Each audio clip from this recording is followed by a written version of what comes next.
அதிமுக ஆட்சியில் இருந்த போது 2021 இப்போ எவ்வளவு கோடி கடன் பார்த்தீங்கன்னா கிட்டத்தட்ட 11 லட்சம் கோடி கடன். 6 லட்சம் கோடி ஒரே ஒரு தடவை ஸ்டாலின் கிட்ட ஆட்சி கொடுத்தோம். 6 லட்சம் கோடி கடனா மாறிச்சு. அப்ப அந்த 6 லட்சம் கோடி யார் தலையில விடியுறது? இந்த மக்கள் தலையில தான் விடியும். நேற்று செய்யாறுல பாத்தீங்கன்னா 15 வயது சிறுமியை 8 பேருக்கு கொண்ட ஒரு கும்பல் பாலியல் குற்றம் செஞ்சிருக்காங்க. கூட்டு பாலியல் வன்கொடுமை. நேற்று தேர்தல் நாளைக்கு நடக்க போது நேற்று இந்த ஒரு கொடுமை நடந்திருக்கு. அது மட்டும் இல்லாம ஒரு முதியவரை பாத்தீங்கன்னா அதீத போதை அந்த வஸ்துக்களை உட்கொண்டு அந்த முதியவரை முகத்துல டீ எடுத்து ஊத்துறாங்க. அந்த முதியவரை அடித்தே கொண்டிருக்காங்க. பொறுக்கி அமைச்சர் என்று சொல்லக்கூடிய ஒருவர் சொல்றாரு, தமிழ்நாட்டுல பெண்களுக்கு பாதுகாப்பு இல்லாத வகையில வேற எந்த நாட்டுல இருக்க போது தங்க நகைகளை அணிந்து இரவு 12 மணிக்கு கூட பெண் பாதுகாப்பாக இந்த நாட்டுல நடக்க முடியும், அதுக்கு நான் உத்தரவாதம் தரேன்னு சொல்லிட்டு அந்த பொறுக்கி அமைச்சர் சொல்றாரு. அவங்க பெண்ணு அனுப்புவாரா? அவங்க பொண்டாட்டி அனுப்புவாரா? கடந்த 5 ஆண்டு காலங்களில் 7843 கொலை தமிழ்நாட்டில் நடந்திருக்கு. அதுவும் மிக முக்கியமாக ஆம்ஸ்டாங் என்ற ஒரு தேசிய கட்சியினுடைய தலைவர் கொலை செய்யப்பட்டிருக்கிறார். 13 தமிழர்களை துடிக்க சுட்டு கொன்றது இந்த அதிமுக ஆட்சி. ஒரு தமிழன் மான தமிழன் மறப்பானா? காணொலி மூலமாக டிவில பார்த்துதான் தெரிஞ்சுக்கிட்டேன்னு ஒரு முதல்வர் பேசும்போது அப்ப அடிமை எடப்பாடி, கண்டிப்பா தத்தி எடப்பாடி என்று சொல்வது நியாயமா இல்லையா? நிச்சயமா.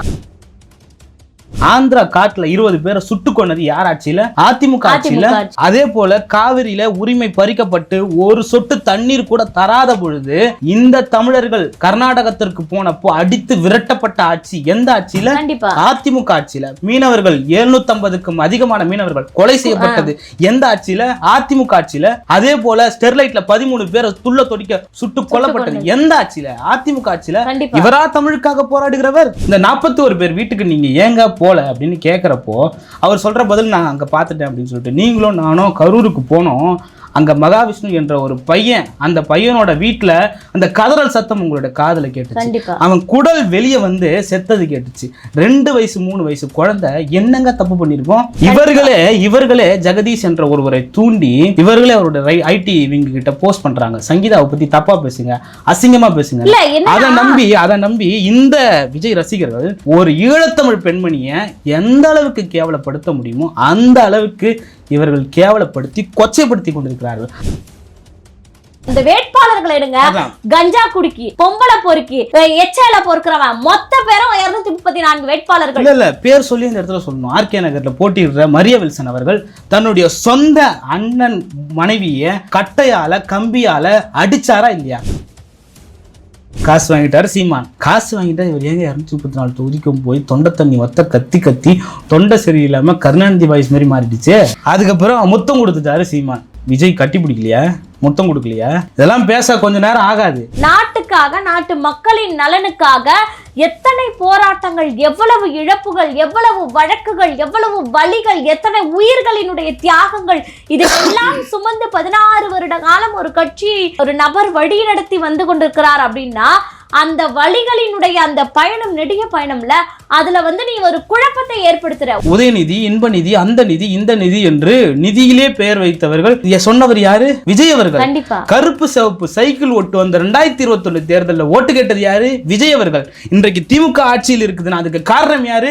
விஜய் அவர்கள். யார் சொன்னது? ஆதவர்ஜுனா சொன்னது. இன்னைக்கு சீமான் மட்டும் இல்லைன்னா தமிழ்நாட்டில் இருக்கிற ஒரு இளைஞனுக்கு பிரபாகரன் யாருன்னு தெரிஞ்சிருக்காது. இருட்டடிப்பு செஞ்சிருப்பாங்க, மூடி மறைச்சிருப்பாங்க. தமிழர்களுடைய வரலாறு அழிக்கப்பட்டிருக்கும்.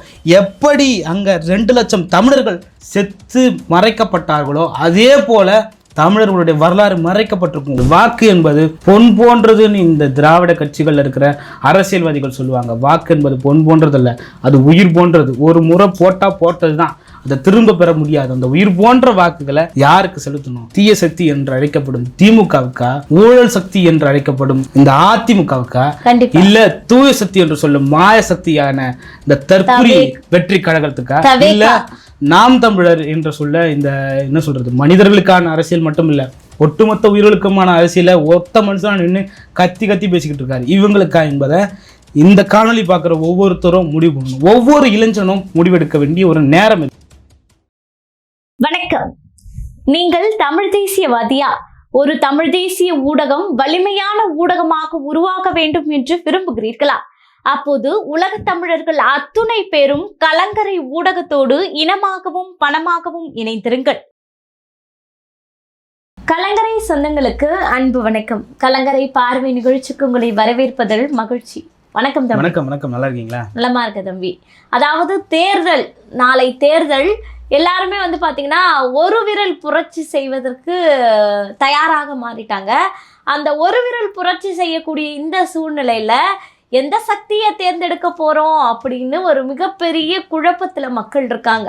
ஸோ வந்து எந்த சக்தி வேண்டும் அப்படின்றத கண்டிப்பா மக்கள் தான் முடிவு செய்ய போறாங்க.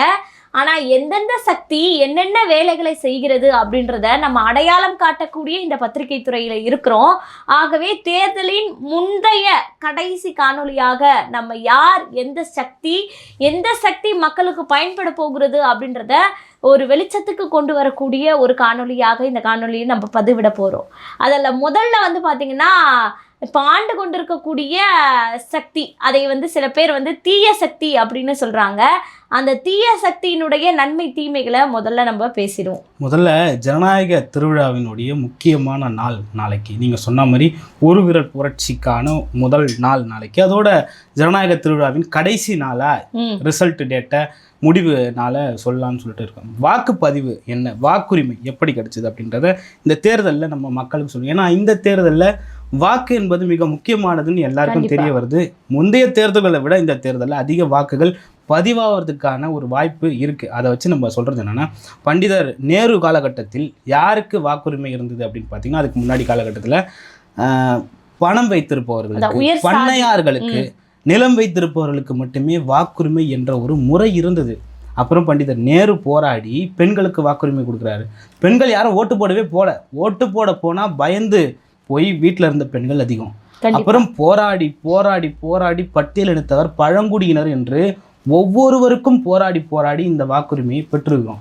அந்த வாக்குரிமை ஜனநாயக நாட்டில் ஒரே ஒரு நாள் தான் வாக்காளர்களுக்கு அதிகாரம் இருக்கிறது. அது எந்த நாள் அப்படின்னா தேர்தல் நாள்.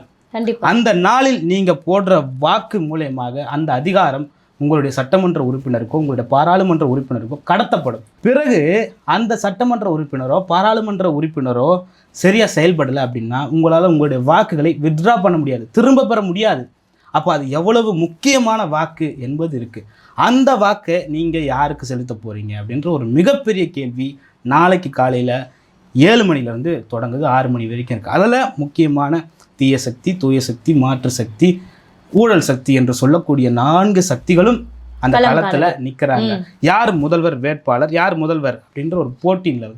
அதில் தீய சக்தி என்று அழைக்கப்படும் திமுக என்னென்ன நன்மை செஞ்சுருக்காங்கன்னு பார்த்தீங்கன்னா, பெண்களுக்கு பல திட்டங்களை செஞ்சுருக்காங்க. 1000 ரூபா கொடுத்துருக்காங்க, பெண்களுக்கு பேருந்தில் இலவசம் கொடுத்துருக்காங்க, புதுமை பெண் திட்டம் கொடுத்துருக்காங்க, மாணவர்களுக்கு தமிழ் புதல்வன் கொடுத்துருக்காங்க. பல விஷயங்களை நம்ம சொல்லிக்கிட்டே போகலாம். ஆனால் இதெல்லாம் யார் காசில் கொடுத்துருக்காங்க, எவ்வளவு கடன் ஏறி இருக்குது அப்படின்றது இருக்குது. 4.5 லட்சம் கோடி அதிமுக ஆட்சியில் இருந்தபோது 2021 இப்போ எவ்வளவு கோடியின் கடன் பார்த்தீங்கன்னா கிட்டத்தட்ட 11 லட்சம் கோடி கடன். 6 லட்சம் கோடி. இதுவரை 56 ஆண்டுகள் ஆண்ட அதிமுக திமுக மாறி மாறி ஆண்டு 4 லட்சம் கோடி தான். ஒரே ஒரு தடவை ஸ்டாலின் கிட்ட ஆட்சி கொடுத்தோம், 6 லட்சம் கோடி கடனாக மாறிச்சு. அப்போ அந்த 6 லட்சம் கோடி யார் தலையில் விடிகிறது? இந்த மக்கள் தலையில் தான் விடியும். அப்போ இந்த நலத்திட்டங்கள் எல்லாம் கடனாக வாங்கி வாங்கி வாங்கி அதில் கருணாநிதி முகத்தையும் ஸ்டாலின் முகத்தையும் உதயநிதி முகத்தையும் போட்டு மக்களை ஏமாற்றியது இந்த தீய சக்தி. என்னதான் நன்மைகளா இருந்தாலும் அதுக்கு பின்னாடி இவ்வளவு பெரிய விஷயம் இருக்குன்றது மக்களுக்கு புரிஞ்சுக்கணும். நிச்சயமா இந்த நலத்திட்டங்கள் நிறைவேற்றிய போது கூட சில வார்த்தைகளை மக்களை குத்தி காட்டக்கூடிய வகையில எல்லாம் பேசினாங்க இல்லையா? இந்த ஓசி பஸ், ஃபேர் அண்ட் லவ்லி, இதெல்லாம் வந்து மக்கள் வந்து மறந்து விடக்கூடாது. ஏன்னா வந்து நாளைக்கு வந்து உங்ககிட்ட ஒரு அதிகாரத்தை தேர்வு செய்யக்கூடிய ஒரு மிகப்பெரிய ஒரு ஓட்டு அப்படின்ற ஒரு உரிமை கையில கிடைக்க போகுது அப்படின்னும் போது இந்த பழைய நினைவூட்டல்களை மக்கள் மறந்து விடாம திரும்ப நம்ம வந்து அதை நினைவுபடுத்த வேண்டிய கட்டாயத்துல இருக்கும். ஏன்னா வந்து ஒரு 6 ரூபாய் 7 ரூபாய் டிக்கெட்டு கூட எடுக்க முடியாம பெண்கள் வந்து அவ்வளவு வக்கத்து எடுக்கிறாங்களா அப்படின்ற ஒரு கேள்வி இருக்கு இல்லையா? அது மட்டும் இல்லாமல் ஒரு முக்கிய அமைச்சர் பேசினாரு.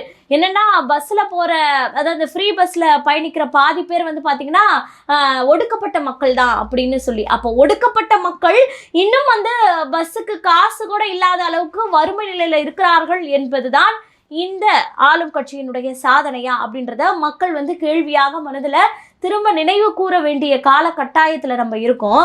அதே போல வந்து பாத்தீங்கன்னா பல பாலியல் குற்றங்கள், இதுவரை நடக்காத பாலியல் குற்றங்கள் இந்த 5 ஆண்டு காலத்துல வந்து நடந்திருக்கு அப்படின்னும் போது பாலியல் குற்றங்கள் எடுத்துக்கிட்டீங்கன்னா சக்தி மெட்ரிகுலேஷன் ஸ்கூல் விழுப்புரம் கள்ளக்குறிச்சி, நாங்கள் வந்து சக்தி மெட்ரிகுலேஷன் ஸ்கூலில் தங்கை ஸ்ரீமதி தொடங்கி விளாத்திக்குளம் வர பாலியல் குற்றங்கள் ப்ளஸ் கொலைகள் அப்படின்னு எவ்வளோ நடந்துருச்சு. கிட்டத்தட்ட 500-600க்கு மேற்பட்ட பெண்கள் வந்து பதிவு செய்யப்பட்டதே. இதில் கல்லூரி பெண்களும் பள்ளி படிக்கிற பெண்களும் அதிகம். அதே போல் முதியோர்கள் அதிகம். இந்த பாலியல் குற்றங்களுக்கு எல்லாம் திமுக அரசு என்ன பதில் சொன்ன போது, அண்ணா யூனிவர்சிட்டியில் நடந்தது, விளாத்திக்குளத்தில் ஒதுங்க போன பெண்ணை கற்பழிச்சு கொன்னது, இப்படி பல பாலியல் குற்றங்கள் 1-2 கிடையாது.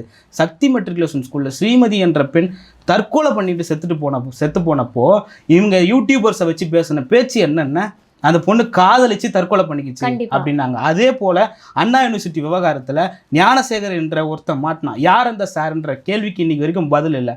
அந்த பெண்ணோட எஃப்ஐஆரை வெளியிட்டு அந்த பெண்ணை அவமானப்படுத்தினவன் திமுக காரன். அது மட்டும் இல்லாமல் அந்த பெண்ணியே அந்த இரவுல இன்னொரு பையனோட இருந்தது அப்படின்ற ஒரு கேள்வி கேட்டவன் திமுக காரன். இத்தனையும் செஞ்சது இந்த திமுக. பாலியல் குற்றங்கள் பெண்கள் எதிராக பல வேலைகளை செஞ்சுட்டு பாலியல் குற்றங்களே இங்கே நடக்கலை, பெண்களுக்கு எதிரான குற்றங்களே இங்கே இல்லை அப்படின்னு சொல்லிட்டு நிறுவ பார்க்குறான் திமுக காரன். நேற்று வந்து செய்யாறில் வந்து பார்த்தீங்கன்னா 15 வயது சிறுமியை 8 பேர் கொண்ட ஒரு கும்பல் வந்து பாலியல் குற்றம் செஞ்சிருக்காங்க. கூட்டு பாலியல் வன்கொடுமை. நேற்று தேர்தல் நாளைக்கு நடக்க போது நேற்று இந்த ஒரு கொடுமை நடந்திருக்கு. அது மட்டும் இல்லாமல் ஒரு முதியவரை வந்து பார்த்தீங்கன்னா அதீத போதை அந்த வஸ்துக்களை உட்கொண்டு அந்த முதியவரை வந்து முகத்தில் டீ எடுத்து ஊத்துறாங்க. அந்த முதியவரை அடித்தே கொண்டிருக்காங்க. அப்போ அந்த போதையினுடைய நிலைமை ஒருவரின் உயிரை காவு வாங்கக்கூடிய அளவுக்கு அதிகரித்து காணப்படுது. இதற்கு தான் வந்து கூட்டணி கட்சியில ஒரு பெண் புரட்சியாளர் பேசினாங்க. இந்த கூட்டணி கட்சியில இருக்கக்கூடியவங்க அதிகபட்சம் ஸ்டாலினுடைய ஆட்சியில என்னத்தை நீங்க குற்றமா சொல்லுவீங்க, அதுவும் ஒரு பெண் பேசுறாங்க. பாலியல் வன்கொடுமை நடக்குது, போதை கலாச்சாரம் அதிகமா இருக்கு, வேற என்ன எங்க அண்ணா ஆட்சியில பெரிய குற்றத்தை சொல்ல முடியல. மாத்தி பேசிட்டாங்களா நம்ம யூடியூபர்ஸ், அதுக்கப்புறமா மீடியா வந்து அது திருச்சி போட்டுட்டோமா, அவங்க அப்படி பேசலையா. ஆனா பேசிய காணொலி லைவ்ல பார்த்து கொண்டு இருந்த அனைவருக்குமே தெரியும், நம்மளும் ஒரு காணொலியாக பார்த்துருக்கிறோம்.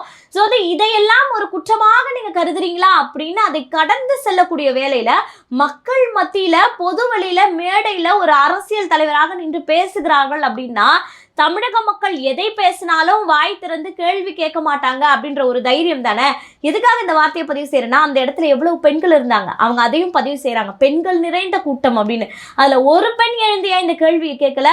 1000 தான் இருந்தாலும் நாங்கெல்லாம் பெண்கள் தான், நீங்க எப்படி இந்த வார்த்தையை சொல்வீங்க, இந்த குற்றத்தை பார்ப்பதற்காக தானே நான் உங்களை அரசாங்கமாக தேர்வு செய்ய வேண்டும் என்ற கேள்வியை கேட்கல. அப்போ வந்து தமிழக மக்கள் பணத்தை கொடுத்தால் அப்பப்போ வேற செய்திகள் நடக்கும்போது இந்த பழைய நினைவுகளை வந்து பார்த்தோன்னா ஈஸியாக ரப்பர் வச்சு அழைச்சிடலாம் தமிழர்கள் மத்தியில அப்படின்ற ஒரு மிகப்பெரிய ஒரு என்ன சொல்றது, ஒரு சைக்காலஜிக்கல் ஒரு நோய் இருக்கு நம்மளுடைய தமிழக மக்களுக்கு.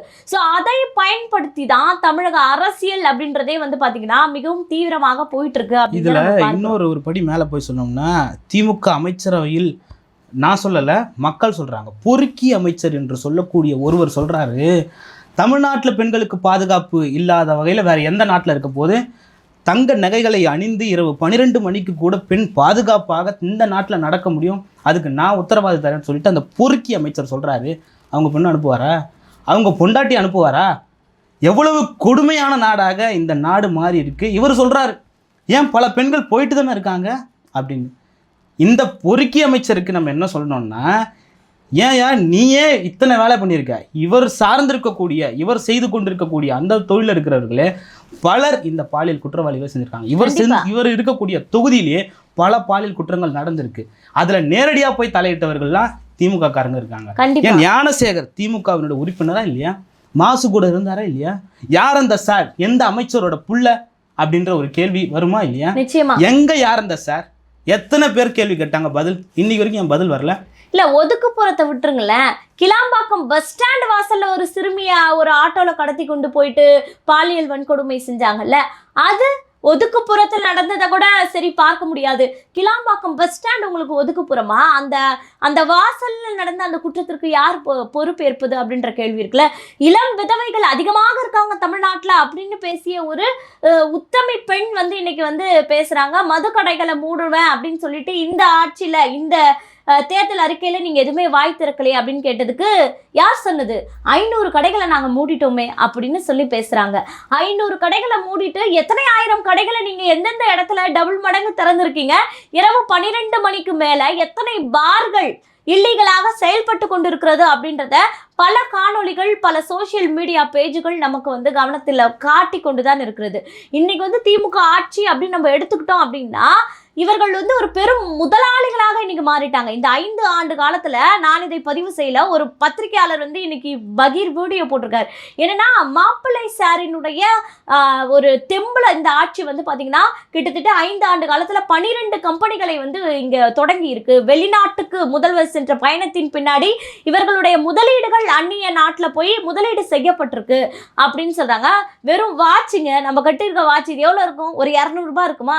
நம்மளுடைய உழைப்புக்கு ஏற்ற ஊதியத்தால் வாங்கப்பட்ட இந்த வாட்ச் 200 கோடிக்கு மாப்பிள்ளை சார் வாட்சுகள் மட்டுமே வச்சிருக்காரு அப்படின்னு சொல்லக்கூடிய திகிலூட்டும் அந்த பதிவுகள் எல்லாம் கேட்கும் போது ஐயோ எவ்வளவுதாயா நீ கொள்ளையடிச்ச அப்படின்னு பார்த்தா தோராயமா கணக்கிட்டு இல்ல, தோராயமாக மாப்பிள்ளை சார் மட்டும் ஒரு 1 லட்சம் கோடி இந்த ஆட்சியில 5 வருட காலத்துல சம்பாதிச்சிருப்பாரு அப்படின்னு சொல்றாங்க. மாப்பிள்ளை சார் மட்டும் அப்படின்னா முதல்வர் சாரு, அவருடைய மகன் உதயநிதி சாரு, இவங்க எல்லாம் எவ்வளவுங்க சம்பாதிச்சிருப்பாங்க அப்படின்னு கேட்டா மக்களாகிய நீங்கள் தான் வந்து உங்களுக்கு கேள்வியாக கேட்டுக்கொள்ளணும் அப்படின்னு தான் நம்ம சொல்ல வேண்டிய கட்டாயத்துல இருக்கும். இதெல்லாம் ஒரு பக்கம் இருந்தா போதை கலாச்சாரம் முத வந்து அங்கங்க பணம்பால் தெனம்பால் குடிச்சிட்டு இருந்த மக்களை சாராயத்துக்கு திருப்பியது நம்ம தமிழின தலைவர் கருணாநிதி அவர்கள் தான். சாராயம் என்ற டாஸ்மாக்னு ஒன்று உருவாக்கி அதை விற்க ஆரம்பிக்கிறார். அதுக்கு பிறகு அது அதிகமாகி குட்காவாக மாறுது, கஞ்சாவாக மாறுது, கிரீன்ஸாக மாறுது, மெட்டாபெத்தஃபைனாக மாறுது.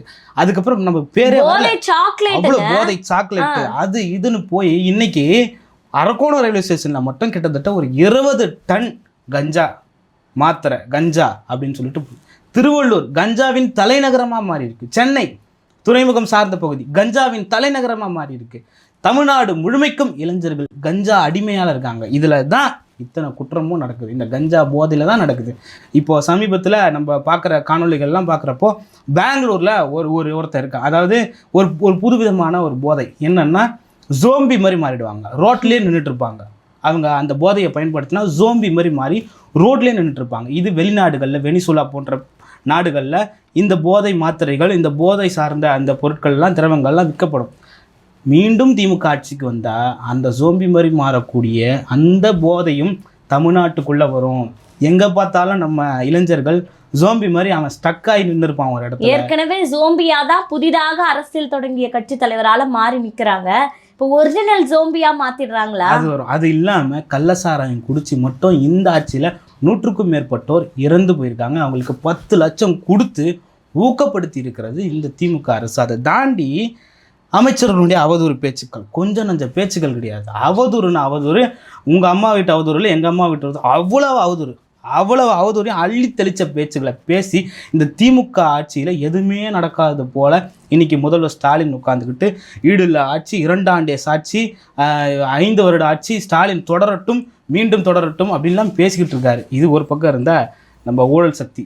அது ஊழல்னா திமுக மிஞ்சிக்க யாரும் இல்லை. கருணாநிதி ஆரம்பித்த சர்க்காரியா ஊழல்லேருந்து எல்லா ஊழலுக்கும் ஊழல்னா காட்ஃபாதர்னா அது கருணாநிதி அவர்கள் தான். அந்த ஊழலை தொடர்ந்து இன்னைக்கு நேரு அவர்களுடைய ஊழல் இருக்குது, செந்தில் பாலாஜி ஊழல் இருக்குது, உதயநிதி ஸ்டாலின் மேலே ஊழல் வழக்கு இருக்குது, ஸ்டாலின் அவர்கள் மேலே ஊழல் வழக்கு இருக்குது. இந்த ஊழல்கள் எல்லாம் இன்னொரு பக்கம். அதே போல் இப்போ ஊழல் ஆட்சி அதனுடைய நன்மைகள் என்ன அப்படின்றத பார்ப்போம்.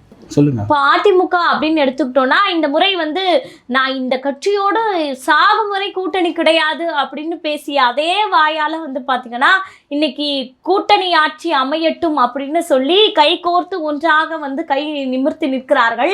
இவங்க வந்து மதசார்பற்ற முற்போக்கு கூட்டணின்னு ஒரு பக்கம் களம் காணும் போது, இவங்க வந்து மதத்தை தூக்கி பிடிக்கக்கூடிய ஒரு தேசிய ஜனநாயக கூட்டணியாக வந்து மாறி இருக்கிறது அப்படின்னும் போது, இது வந்து அதிமுகவினுடைய ஆட்சியாக வரப்போகிறதா இல்ல பாஜக ஆட்சியாக வரப்போகிறதா அப்படின்ற ஒரு பயத்தை மக்கள் மத்தியில ஏற்படுத்திருக்கு. ஏன்னா பாஜக கால் ஊன்றாத இடமே இல்லை அப்படின்ற அளவுக்கு எங்கெல்லாம் அவர்கள் வந்து ஆட்சியை பிடிக்காம இருக்கிறாங்களோ அங்கெல்லாம் ஏதோ ஒரு வேலையை செய்து ஆட்சியை பிடிக்கிறாங்க. இப்ப தமிழ்நாட்டுல வந்து பாத்தீங்கன்னா பாஜக அப்படின்ற ஒரு வார்த்தையை சொன்னால் அனைவரினுடைய குறிப்பாக இளைஞர்களினுடைய மனதில் தோன்றக்கூடிய ஒரு முகம் அப்படின்னு பார்த்தோம்னா நிச்சயமாக தற்போதைய அரசியல் சூழல்ல அண்ணாமலை அவர்கள் தான். அண்ணாமலை வந்து பாத்தீங்கன்னா ஓரளவுக்கு நடக்கக்கூடிய அரசியல்ல இருக்கக்கூடிய அந்த பித்தலாட்டங்களை ஊழல் விஷயங்களை வந்து உடைத்து பேசக்கூடிய நபர், ஒரு நேர்மையாக இருக்கக்கூடிய நபராக இருந்தாரு. அப்படிப்பட்ட அண்ணாமலையே இன்னைக்கு வந்து ஒதுக்கிட்டு பாஜக வந்து எடப்பாடி அவர்களை வந்து முதல்வர் வேட்பாளராக நிறுத்தி களம் காண்கிறது அப்படின்னா இவர்கள் எதை செய்வதற்காக இந்த வேலையை வந்து ஊக்கப்படுத்தி செய்கிறார்கள் அப்படின்ற ஒரு கேள்வி இருக்கு இல்லையா? ஏன்னா வந்து இதே அண்ணாமலை அவர்கள் தான் இந்த கட்சியை வந்து இந்த தமிழகத்துல வளர்த்தாரு பாஜகவை அப்படின்னு சொல்லும் போது 11% வாக்குகளை அண்ணாமலை அவர்களின் தலைமையில தான் பாஜக பெற்றது அப்படின்னும் போது, அந்த அண்ணாமலையே இன்னைக்கு உதறிவிட்ட அந்த கட்சி நாளை எடப்பாடியை தூக்கி போடுவதற்கு இந்த ஆட்சி அமைந்தவுடன் எவ்வளவு நேரம் ஆக போகிறது அப்படின்ற ஒரு ஒற்றை வார்த்தையை வந்து உண்மையாகவே அண்ணாமலை நேசிக்கக்கூடிய ஒவ்வொருவரும் வந்து மனதில் கேட்க வேண்டிய கேள்வியாக தான் இருக்கு. இல்லை, இதெல்லாம் ஒரு பக்கம் இருந்தாலும் எடப்பாடி பழனிசாமி அவர்கள் செய்த நன்மைகள் அப்படின்னு என்ன எடுத்துக்கிட்டோம்னா, தஞ்சை, மதுரை அந்த போன்ற டெல்டா பகுதிகள் எல்லாம் பாதுகாக்கப்பட்ட வேளாண் மண்டலங்களை அறிவித்தார். அது மட்டும் இல்லாமல் அரசு பள்ளிகளில் படிக்கக்கூடிய மாணவர்களுக்கு நீட் தேர்வில் 7.5% இடஒதுக்கீடு கொடுத்தார். இப்படி அவர் மேலேயும் பல நல்ல விஷயங்கள் சொல்லலாம். திமுக மேலே பெண்களுக்கு கொடுக்குற அந்த பேருந்து, அதுக்கப்புறம் 1000 இந்த மாதிரி நல்ல விஷயங்கள் சொல்கிற மாதிரி அதிமுக மேலேயும் சொல்லலாம். அம்மா உணவகம், பெண்களுக்கு தாலிக்கு தங்கம், இது எல்லாமே ஒரு நல்ல திட்டங்களா சொல்லலாம். ஆனா அதே திமுகவுக்கு இணையான ஒரு வேலையை அதிமுக செஞ்சிருக்கு. பாலியல் குற்றங்கள் என்றால் பொள்ளாச்சி வழக்கு சாட்சி, லாக்அப் டெத்து, ஃபெனிக்ஸ் ஜெயராஜ், இன்னைக்கு வரைக்கும் 13 அந்த காவலர்களை தூக்கு தண்டனை கொடுக்கணும், இரட்டை தூக்கு தண்டனை கொடுக்கணும்னு சொல்லிட்டு நீதிமன்றம் சொல்லியிருக்கு. அது எந்த அளவுக்கு சாத்தியமாகும்னு தெரியல. ஆனா இந்த வேலையில் லாக்அப் டெத் அதிகமாக நடந்தது அதிமுக ஆட்சியில். சரி, திமுக ஆட்சியில் லாக்அப் டெத் இல்லையா அப்படின்னு கேட்டிங்கன்னா, அஜித்குமார் தொடங்கி கிட்டத்தட்ட ஒரு 6-7 பேருக்கு மேல லாக்அப் மரணம் பதிவு செய்யப்பட்ட லாக்அப் மரணம் பதிவு செய்யாதது கணக்குல அதிகமா இருக்கும். அது மட்டும் இல்லாம கொலை வழக்கு 2 பேருமே எடுத்துக்கிட்டீங்கன்னா கடந்த 5 ஆண்டு காலங்களில் 7843 கொலை தமிழ்நாட்டில் நடந்திருக்கு. அதுவும் மிக முக்கியமாக ஆம்ஸ்டாங் என்ற ஒரு தேசிய கட்சியினுடைய தலைவர் கொலை செய்யப்பட்டிருக்கிறார். நாம் தமிழர் கட்சியிலிருந்து ஜேவியர் ஃபெலிக்ஸ் கொலை செய்யப்பட்டிருக்கிறார். அதிமுகவிலிருந்து 2 இஸ்லாமியர்கள் எதுக்காகன்னா மணல் கடத்தலுக்கு எதிராக போராடியதுனால கொலை செய்யப்பட்டிருக்கிறார்கள். இப்படி பல அரசியல் தலைவர்கள், அரசியல் பிரமுகர்கள் கொலை செய்யப்பட்டது இந்த ஆட்சியில தான். 7843 கொலை இந்த ஆட்சியில் நடந்திருக்கு. இன்னும் சொல்றாங்க சட்டம் ஒழுங்குல சீர்தூக்கி நிற்கிறது தமிழ்நாடுன்னு சொல்லிட்டு இந்த திராவிட முன்னேற்ற கழகத்தினுடைய பிரதிநிதிகள் பேசுறாங்க. அதிமுக ஆட்சியில் நடக்கலையான்னு கேட்டிங்கன்னா 5 ஆண்டு காலங்களில் 5000 கொலை நடந்திருக்கு. அதுக்கு இது மாற்றா அப்படின்னா இல்லை. அதிமுக ஆட்சியில் இதே போல ஊழல் குற்றங்கள், கொஞ்சம் அந்த ஊழல் கிடையாது. தர்மாகோலை விட்டு அவங்க வந்து பண்ண கூட்டெல்லாம் அவங்களுக்கு தெரியும். அதே போல தூத்துக்குடி துப்பாக்கி சூடு 13 தமிழர்களை துடிக்க சுட்டு கொன்றது இந்த அதிமுக ஆட்சி. ஒரு தமிழன், மான தமிழன் மறப்பானா? அதாவது உணரல அப்படின்னா கூட பரவாயில்ல, அதை நான் வந்து காணொலி மூலமாக டிவில பார்த்துதான் தெரிஞ்சுக்கிட்டேன்னு ஒரு முதல்வர் வந்து பேசும்போது, அப்ப அடிமை எடப்பாடி, தத்தி எடப்பாடி என்று சொல்வது நியாயமா இல்லையா? ஏங்க 13 பேர் நாட்டுல இருக்கிறவனை சுட்டு கொண்டாங்க, நான் டிவி பார்த்து தெரிஞ்சுக்கிட்டேன்னு சொன்னா இப்ப அடிமை எடப்பாடி தாங்க சொல்லுவாங்க. ஸ்னோலின் என்ற ஒரு தங்கைய வாயில சுட்டு கொலை பண்ணாங்க. வாயில சுட்டு அந்த அளவுக்கு கொடுங்கோன்மை ஆட்சியாக நடந்து கொண்டது அதிமுக ஆட்சி. அது மட்டும் இல்லாம டிஎன்பிசி எக்ஸாம், தமிழர்களுக்கான ஒரு எக்ஸாமை வட இந்தியர்கள் எழுதலாம் என்று எழுதி கொடுத்தவர் இன்னைக்கு திமுக இருக்கிற ஓபிஎஸ். கண்டிப்பா அதிமுக ஆட்சியில் நடந்தது. இப்படி அதிமுக ஆட்சியில் எண்ணற்ற குற்றங்கள், எண்ணற்ற தமிழர் விரோத போக்கு, எண்ணற்ற தமிழர்களுக்கு எதிரான வேலைகள் செஞ்சுட்டு இருந்தாங்க. இப்போ கூட டீலிமிட்டேஷன் வருது, திமுக மேல ஆதரவு இருக்கு, எதிர்ப்பு இருக்கு, அதெல்லாம் அடுத்ததுங்க. தமிழர்களோட உரிமை பழிக்கப்படுது என்றதும் ஆராசால இருந்து திருமாவளவன்ல இருந்து கனிமொழியில இருந்து எல்லாரும் ஏந்து கதர்னாங்களா இல்லையா? ஏன் வாக்கு வேணுன்றதுக்காகவாவது கதர்னா. ஆனா அதிமுக காரன் என்ன சொல்றான், டீலிமிட்டேஷன் 50 விழுக்காடு நமக்கு வந்திருக்கும், 20 சீட்டு நமக்கு வந்திருக்கும் அப்படின்னு பாஜகவினுடைய அடிவருடி போல பேசுறது இந்த அதிமுக. இந்த அதிமுகவுக்கு அவங்களுடைய வாக்கு. இன்னொன்னு பாத்தீங்கன்னா, இப்போ திமுக இதற்கு எதிர்ப்பு தெரிவித்தது அப்படின்றது உண்மையான மக்களுக்காக கிடையாது. அந்த பாஜக எதிர்ப்பை வைத்துதான் இவங்க அரசியலே செய்வாங்க. அதனால வந்து முதல்வரே வந்து ஒவ்வொரு வீட்லயும் வந்து அந்த ஸ்லிப்பை வந்து எரிங்க அப்படின்னு சொல்லக்கூடிய அந்த விஷயத்தெல்லாம் செஞ்சாரு. ஏதோ ஒரு கவன ஈர்ப்புக்காக செஞ்சாருன்னு வச்சுக்கோங்களேன். இப்பவே வந்து இன்னும் ஆட்சிக்கு வரல அதிமுக. இப்பவே வந்து பாத்தீங்கன்னா தமிழ்நாட்டை கூறு போட்டு பாஜகவிடம் விற்று கொண்டிருக்கிறது. அவர்கள் செயல்படுத்தக்கூடிய ஒவ்வொரு திட்டத்துக்கும் வாய் திறக்காமல் மௌனித்து அடிமையாக வேடிக்கை பார்த்து கொண்டிருக்கிறது. அப்படின்னா 10 தொகுதி பழனிசாமி நாளை வந்து தமிழ்நாட்டையே கூறு போட்டு விற்று விடுவார் அப்படின்றதுக்கு இதை விட சாட்சி வேற என்ன வேணும்? அப்போ அதிமுகக்கு மாற்று திமுக இல்ல, திமுகக்கு மாற்று அதிமுக இல்ல. இந்த இடத்துல இன்னொரு வார்த்தை சொல்லணும். இவர் வந்து ஒரு தமிழர் தான் தமிழ்நாட்டை ஆள வேண்டும் அப்படின்னு சொல்லி பேசுறாங்க. அதனால இவரும் ஒரு தமிழர் தான், இவருக்கு நம்ம ஆதரவு தெரிவிக்கலான்னு சில தமிழர்கள் சொல்றாங்க. ஆனா வந்து இவர் தமிழராக இருந்தாலும் திராவிடம் அப்படின்ற அந்த சாயல், அந்த கொள்கையை ஏற்றுக்கொண்டவர்கள் தான் இவர்கள். அந்த திராவிடம் வேற, இவர் வந்து வேற அப்படின்னு இவரை ஒதுக்கி பார்க்கக்கூடியதெல்லாம் கிடையாது. ஆனா இவர் என்ன, ஒரு எளிமையான குடும்பத்துல, விவசாய குடும்பத்துல பிறந்து வளர்ந்தவர். இன்னைக்கு வந்து இந்த பதவியில இருக்கிறார் அப்படின்றதை வரவேற்கலாமே தவிர, இவரும் அதே திராவிட குட்டையில் உரிய மட்டை தான் அப்படின்றத மக்கள் வந்து நினைவில் கொள்ள வேண்டும். இவர் ஒரு தமிழர் என்பதை அவர்கள் அடையாளப்படுத்துகிறார்கள். ஏன் அப்படின்னா ஓட்டுக்காக, தமிழ் மக்கள் ஓட்டுக்காக தான் அந்த தமிழர் என்ற வார்த்தையை அவர்கள் பயன்படுத்துகிறாரே தவிர, உண்மையாக தமிழ் மக்களின் மீது பாசம், இனப்பற்று அதெல்லாம் இருந்திருந்தால் நீங்க சொன்ன இத்தனை அடுக்கிய இத்தனை குற்றச்சாட்டுக்கள்லாம் இந்த தமிழ்நாட்டில் அரங்கேறி இருக்குமா அப்படின்றத மக்கள் யோசிச்சு பிறகு வந்து நீங்க அதை முடிவு செய்யணும். இவர் தமிழர்ன்றாங்கல்ல, அவர்களுக்கு எல்லாம் ஒரே ஒரு கேள்வி என்னன்னா, ஆந்திரா காட்டுல 20 பேரை சுட்டு கொண்டது யார் ஆட்சியில? அதிமுக ஆட்சியில. அதே போல காவிரியில உரிமை பறிக்கப்பட்டு ஒரு சொட்டு தண்ணீர் கூட தராத பொழுது இந்த தமிழர்கள் கர்நாடகத்திற்கு போனப்போ அடித்து விரட்டப்பட்ட ஆட்சி எந்த ஆட்சியில? அதிமுக ஆட்சியில. மீனவர்கள் 750க்கும் அதிகமான மீனவர்கள் கொலை செய்யப்பட்டது எந்த ஆட்சியில? அதிமுக ஆட்சியில.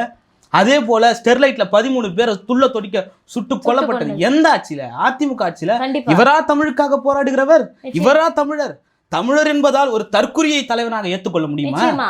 அதாவது தமிழர் அப்படின்ற ஒரு வார்த்தையை ஒரு போர்வையாக மக்கள் மத்தியில ஓட்டு கேட்பதற்காக பயன்படுத்துகிறார்கள் என்பதை மக்கள் இது ஒரு டைவர்ஷன்.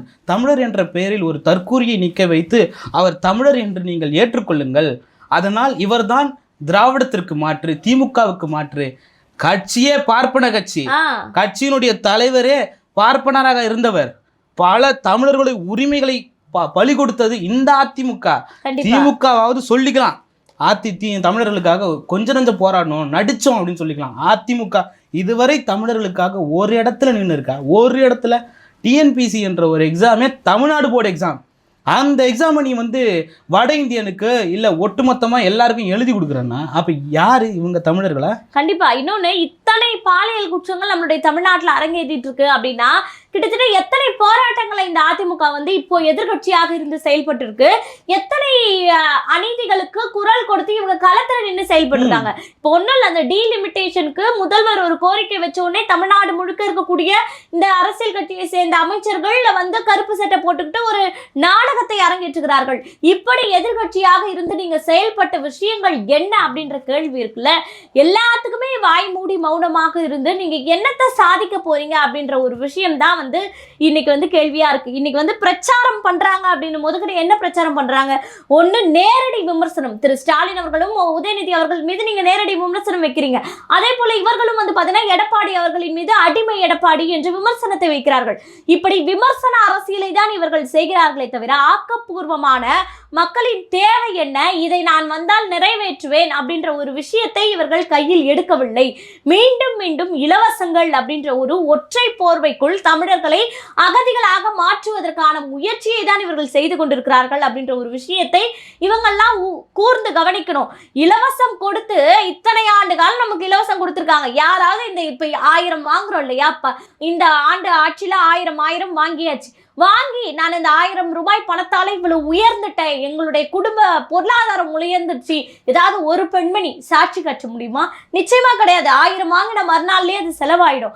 அப்போ கடைசி வரை கையேந்தி ஒரு பிச்சைக்கார சமூகமாக தான் இந்த தமிழ் சமூகத்தை வைத்துக் கொள்ள வேண்டும் என்பதற்காக இந்த திமுகவும் சரி அதிமுகவும் சரி மாறி மாறி இலவசங்களை அள்ளி தெளித்து மக்களிடம் தற்போது ஓட்டுகளை கேட்குது. அது மட்டும் இல்லைங்க, கண்கூடான சாட்சியாக ஒரு ஓட்டுக்கு 1000 ரூபாய் அப்படின்னு திமுக கொடுத்தா இந்த முறை திமுக கட்சிக்காரர்களிடம் அந்த ஓட்டு போடக்கூடிய அந்த வீட்டுக்காரர்களிடம் போயிட்டு இந்த ஒரு முறையாவது அதிமுகவுக்கு நீங்க ஓட்டு போடுங்கன்னு அந்த குடும்பத்துக்கே இவர்களும் 1000 ரூபாய் கொடுக்குறாங்க. இதுதான் ஜனநாயகமா? பணநாயகத்தின் மூலம் இந்த ஜனநாயகத்தை வென்று விடலாம் அப்படின்ற ஒரு கோட்டையை நீங்க கட்டுறீங்க அப்படின்னா அதற்கெல்லாம் காரணம் என்ன? இந்த இலவசம் தான். மக்கள் பணத்தை கொடுத்தால், இலவசத்தை கொடுத்தால் நிச்சயமாக மாறி ஓட்டை போட்டுருவாங்க அப்படின்ற அந்த தைரியம் இருக்கு இல்லையா, முதல்ல அங்க உடைக்கணும். நீங்க பணத்தை வாங்குங்க, இலவச பொருட்களை வாங்கிக்கோங்க, ஆனா ஓட்டை மட்டும் சிந்தித்து போடுங்க அப்படின்ற ஒரு ஒற்றை முழக்கத்தை மனதில் வைத்துக்கொண்டு செயல்படுங்க அப்படின்னு தான் நம்ம சொல்லி ஆகணும். இப்போ இது ரெண்டுத்துக்கும் மாற்று என்று சொல்லி வர தமிழக வெற்றி கழகம் தன்னை தூய சக்தி என்று சொல்லிக் கொள்ளும் மாயசக்தி. ஏன் மாயசக்தின்னு சொல்றாருன்னா, மாயமா வருவாரு மாயமா போவாரு விஜய், ஆனால் தன்னை தூய சக்தின்னு சொல்லிப்பாரு விஜய். என்னென்ன நன்மைகள் செஞ்சிருக்காருன்னா, இது வரைக்கும் கட்சி ஆரம்பித்து ஒரு நன்மையை செஞ்சதில்லை, அது வேற. ஆனால் தன்னை சொல்லிக்கிறாரு, நான் 2500 ரூபா கொடுப்பேன், 25 லட்சம் கடன் கொடுப்பேன், கடன் தான் கொடுப்பேன், அதுக்கப்புறமா ஒரு பைக் இருக்கிற மாதிரி பண்ணுவேன், ஒரு கார் இருக்கிற மாதிரி பண்ணுவேன், 15,000 கொடுப்பாருங்க, 15,000 கடவுள் கல்வி, அது பல விஷயங்களை சொல்லிட்டு இப்போ அவரோட ரசிகர்கள் இதை எப்படி புரிஞ்சுக்கிறாங்கன்னு நீங்க நினைக்கிறீங்க? ஏங்க இதுக்கெல்லாம் ஒரு இத்தனை வாக்குறுதி கொடுத்துருக்கீங்க, இத்தனை வாக்குறுதிக்கு ஒரு ஆண்டுக்கு கிட்டத்தட்ட 5 லட்சம் கோடிக்கு மேல செலவாகும். நம்ம குறைஞ்சபட்சமே எடுத்து ஒரு 10,000 கோடி செலவாகும். ஒரு ஆண்டுக்கு 10,000 கோடின்னா 5 ஆண்டுக்கு எவ்வளோ அப்படின்னா அது கிட்டத்தட்ட ஒரு 50,000 கோடி அப்படின்னு வச்சுப்போமே. இதுக்கெல்லாம் எங்கேருந்துங்க நிதி வாங்குவீங்க? ஏற்கனவே மத்திய அரசு நிதி தர மாட்டேன்னு திமுக போராடிக்கிட்டு இருக்கு, நீங்க எங்கேருந்து நிதி வாங்குவீங்க அப்படின்னு கேட்குறப்போ ஒரு பெண்மணி பேசுறாங்க. அவர் மக்கள் பணத்துல கை வைக்க மாட்டாருங்க, சொந்த பணத்துல எடுத்து தருவாரு. விஜய் அவங்க அப்பா வீட்டு சொத்து எடுத்து தருவாராம், விஜய் சம்பாரிச்ச சொத்து எடுத்து தருவாராம். யாருக்கு? 2500. அவர் கணக்கு காட்டினது 800 கோடி தானே. 800 கோடியை வச்சு எத்தனை பேருக்கு 2500 ரூபாய் எத்தனை வருஷத்துக்கு கொடுக்க முடியும் அப்படின்றது ஏன் இவங்களை தற்குறின்னு சொல்றோம்னு. எங்க ஆட்சிக்கு வந்தா 2500 ரூபாய் பெண்களுக்கு தருவேன்னு சொல்றாரு. யார் காசுல தருவாராம்? இவர் காசுல இருந்து தருவாராம். இந்த அளவுக்கு ஐக்கியம் அதிகமா இருக்கிறவர் தான் இந்த மாயசக்தியினோட தொண்டர்கள். இந்த மாயசக்தி செஞ்ச தீமைகள், கரூரில் 41 பேர் உயிரிழந்தாங்க. முதல் மாநாட்டில் 4 பேர் உயிரிழந்தாங்க. 2வது மாநாட்டில் 2 பேர் உயிரிழந்தாங்க. மொத்தமாக விஜயோட சுற்றுப்பயணம், இந்த சுற்றுப்பயணத்தில் 51 பேர் உயிரிழந்திருக்கிறாங்க. அது மட்டும் இல்லாமல் பல பேர் காயமடைஞ்சிருக்கிறாங்க. இன்னைக்குங்க ஒருத்தர் உருக்கமா ஸ்டான்லி ஹாஸ்பிட்டல்ல இருந்து வீடியோ போட்டிருக்காரு. ஒரு ஆட்டோ ஓட்டுநர் என்னன்னா, விஜய பார்க்க போய் செல்ஃபி எடுத்து அவருடைய பிரச்சார வாகனத்துல விழுந்து இவருடைய கால் முறிப்பட்டிருக்கான். என்னுடைய குடும்பத்துக்கு வருமானத்தை சம்பாரிச்சு கொடுக்கறதே நான் தான். இன்னைக்கு நான் ஹாஸ்பிட்டல்ல அட்மிட்ல இருக்கேன், என் குடும்பத்துக்கு சாப்பாடுக்கு கூட வழி இல்லை, தயவு செஞ்சு விஜய் அவர்களை எங்களுக்கு ஏதாவது உதவி பண்ணுங்க அப்படின்னு சொல்லி ஒரு வீடியோ போட்டிருக்காரு. அதுக்கு முன்னாடி ஒரு பிரச்சாரம் செய்தப்போ ஒரு சிறுவர்கள் வண்டியில இருந்து விழுந்துட்டாங்க இல்லையா, அந்த சிறுவர் இப்போ உயிர் இழந்துட்டாரு. அதுக்கு அவங்களுடைய தந்தை பேசிய வார்த்தையை இப்போ நம்ம நினைவுபடுத்தணும். 41 பேர் செத்தப்பயே விஜய் நேர்ல போல, பனையூருக்கு தான் வர வச்சாரு. என் புள்ள செத்துட்டா நேர்லையா வர போறாரு, என் புள்ள செஞ்சது தப்பு, நான் அந்த தப்புக்கான தண்டனையாக எத்தனை கோடி லட்சம் வேணா நான் செலவு பண்ணி கடனை வாங்கி செலவு பண்ணி என் பிள்ளையை காப்பாத்துவேன்னு அந்த நபர், அந்த தந்தை கண்ணீர் விட்டு பேசினாரு. இன்னைக்கு அந்த தந்தையின் உடன் பாத்தீங்கன்னா அவருடைய மகன் இல்லை. இதற்கு டிவிக்கு என்ன பெரிய அவங்களுக்கு செஞ்சுட்டாங்கன்னு பார்த்தா ஒண்ணுமே கிடையாது. ஏன் இந்த 41 பேரை வச்சு இவங்க குற்றம் சுமத்துறாங்க, என் மேல பழி போடுறாங்கன்னு பேசுற விஜய் அவர்கள் 41 பேர் செத்தாங்களேங்க, அவங்களுக்கு மட்டும்தான் இவர் ஆளுக்கு 10 லட்சமோ 20 லட்சமோ கொடுத்தாரு. அதுல இருந்து மீதி 9 பேர் செத்தவங்களுக்கு கொடுக்கல. அது இல்லாம அந்த 41 பேர் கூட்ட நெரிசல்ல பல பேர் காயம் பெற்றவர்கள் இன்று வரை அந்த காயத்திலிருந்து அவங்க மீண்டு வரல. அதே போல மாநாடுகள்ல காயம் பெற்றவங்க இன்று வரை அந்த காயங்கள்ல இருந்து மீண்டு வரல. நான் சொல்ல முடியும், எடுத்து இவங்கன்னு சொல்ல முடியும். அதையெல்லாம் தாண்டி இந்த 41 பேர் வீட்டுக்கு நீங்க ஏங்க போல அப்படின்னு கேட்குறப்போ அவர் சொல்ற பதில், நான் அங்க பார்த்துட்டேன் அப்படின்னு சொல்லிட்டு. நீங்களும் நானும் கரூருக்கு போனோம், அங்க மகாவிஷ்ணு என்ற ஒரு பையன், அந்த பையனோட வீட்டுல அந்த கதறல் சத்தம் உங்களோட காதுல கேட்டுச்சு. அவன் குடல் வெளியே செத்தது கேட்டுச்சு. 2 வயசு 3 வயசு குழந்தை என்னங்க தப்பு பண்ணிருக்கோம்? விஜயை பார்க்க வந்ததுனால மட்டுமே அந்த குழந்தையினோட உயிர் போச்சு. அதை அந்த குழந்தைய கூட்டு போன அவங்களுடைய அத்தை இன்னைக்கு வரைக்கும் வாய் பேசலை, இன்னைக்கு வரைக்கும் நினைவு திரும்பல அவங்களுக்கு. அப்படிப்பட்ட ஒரு கோர சம்பவம், ஒரு கொடுமையான சம்பவம் இந்த நபரால் நடந்திருக்கு அப்படின்னா அந்த நபர் அந்த வீடுகளுக்கு போய் பார்த்துருந்தா, இந்த மகாவிஷ்ணு மட்டும் இல்லை, ஒரு முதிய அம்மா, ஒரு முதியவர், அவங்களோட மருமகன் அழுதாரு, நம்ம பார்த்தோம், நேரடியாக பார்த்தோம்.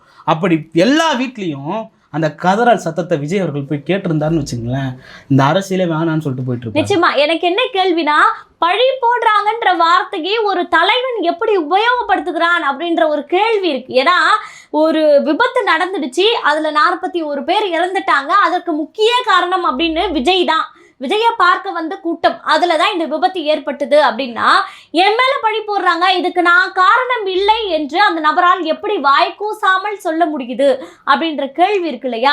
உண்மையாவே நீ ஒரு மானத்தமிழனா இருந்தா, உன்னுடைய வீட்டுல இப்படி ஒரு இழப்பு ஏற்பட்டிருந்தா என்னால இந்த விஷயம் நடக்கலன்னு சொல்லி நீ உதறி தள்ளிட்டு போவியா அப்படின்ற கேள்வி இருக்குல்ல. ஒரு சாதாரண மனுஷனா இருந்தா கூட உங்களுக்கு தோணும்.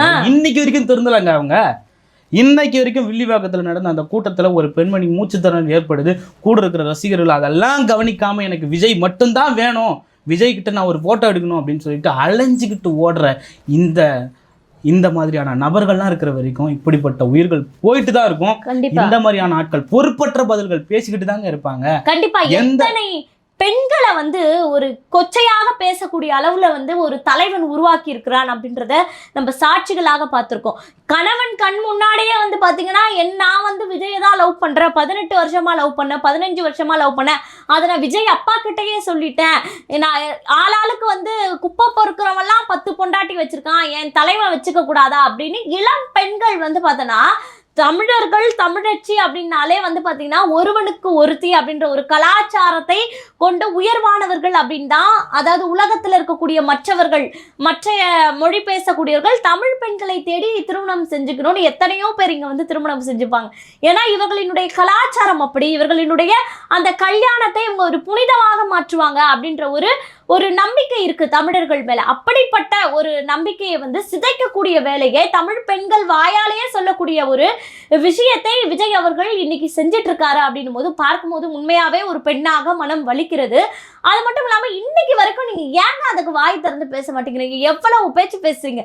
ஒரு வார்த்தை, என்னுடைய பெண்கள், என்னுடைய பெண் ரசிகர்கள், தாய், எனக்கு தங்கச்சி போன்றவர்கள் தயவு செய்து கொச்சையான வார்த்தைகளை பேசாதீங்க, அது உங்களை மட்டுமல்ல என்னையும் பாதிக்கிறது என்று ஒரு தலைவன் ஏன் கண்டிக்கலங்க? அப்போ உங்களுடைய மனநிலை என்ன? 10 பெண்கள் உங்களை காதலிக்கணும் என்று ஒருவன் நினைக்கிறான் அப்படின்னா இவன் எப்படியாப்பட்ட மனநிலை கொண்ட ஒரு காம கொடூரனாக இருக்கிறான் அப்படின்றத தான் நம்ம இந்த இடத்துல அடையாளப்படுத்த வேண்டிய தருணத்துல இருக்கும். அதுக்கு பேர் வந்து நார்சிஸ்ட்னு ஏதோ ஒன்று சொல்லுவாங்க. அதுக்கு என்ன அர்த்தம்னா, தன்னைத்தானே அதிகமாக விரும்பி கொள்பவன் அப்படின்னு சொல்லுவாங்க. இவர் இதெல்லாம் ரசிக்கிறாருங்க, தன்னை பற்றி பேசுகிறத இவர் ரசிக்கிறாரு, தன்னை பெண்கள் விரும்புகிறத ரசிக்கிறாரு. அப்படிப்பட்ட ஒரு நபராக இவர் இருக்கார். அது மட்டும் இல்லாமல் விஜய் அவர்களோட தனிப்பட்ட விவகாரம் அதை நம்ம எடுத்துக்கிட்டோம்னா, 20ஆம் தேதி கேஸ் நிலுவையில் வந்தது. அந்த கேஸ் என்ன நடந்ததுன்னு பார்த்தீங்கன்னா, 250 கோடி தர சொல்லி, நஷ்ட ஈடா இழப்பீடா தர சொல்லி சங்கீதா தரப்புலேருந்து பேசப்பட்டது. விஜய் தரப்புலேருந்து சொல்லப்பட்டது 35 கோடி மட்டும்தான். ஒரே ஒரு படத்தில் மட்டுமே 200லேருந்து 250 கோடி வரைக்கும் சம்பாதிக்கிற திரு விஜய் அவர்கள் இன்னைக்கு 35 கோடி தான் சங்கீதா அவர்களுக்கு தருவன்னு சொல்கிறாங்க. அது மட்டும் இல்லாமல் பலரும் பேசுகிறாங்க, சங்கீதாவுக்கு விஜய் செய்தது துரோகம், இந்த மாதிரி ஒருத்தர் செய்யக்கூடாது அப்படின்னு சொல்கிறாங்க. ஆனாலும் இன்னைக்கும் விஜயோட ரசிகர்கள் முட்டு கொடுத்துட்டு இருக்காங்க. என்னன்னு பார்த்தீங்கன்னா, அது அவரோட தனிப்பட்ட விவகாரம், அதில் போய் நீங்கள் ஏன் தலையிடுறீங்க? இது மாதிரி பல தலைவர்களுக்கு நடந்திருக்கு. ஏன் காதல் என்றாலே விஜய் சங்கீதா தான், அஜித் ஷாலினி தான் என்று காதலித்த ஒரு காலம் இல்லையா? இன்னைக்கு என்ன சொல்றீங்க? அந்த சங்கீதாவையே அசிங்கப்படுத்தி அவங்க இவரோட இருந்தாங்க, அவங்க அப்படி இருந்தாங்க, அவங்க பணத்துக்கு வேலை போயிட்டாங்க, திமுக கிட்ட காசு வாங்கிட்டாங்கன்னு பேசக்கூடிய கேவலமான ரசிகர்கள் வச்சிருக்கக்கூடிய ஆளு விஜய். இவர்களே ஜெகதீஷ் என்ற ஒருவரை தூண்டி இவர்களே அவரோட ஐடி விங்க கிட்ட போஸ்ட் பண்றாங்க, சங்கீதாவை பத்தி தப்பா பேசுங்க, அசிங்கமா பேசுங்க.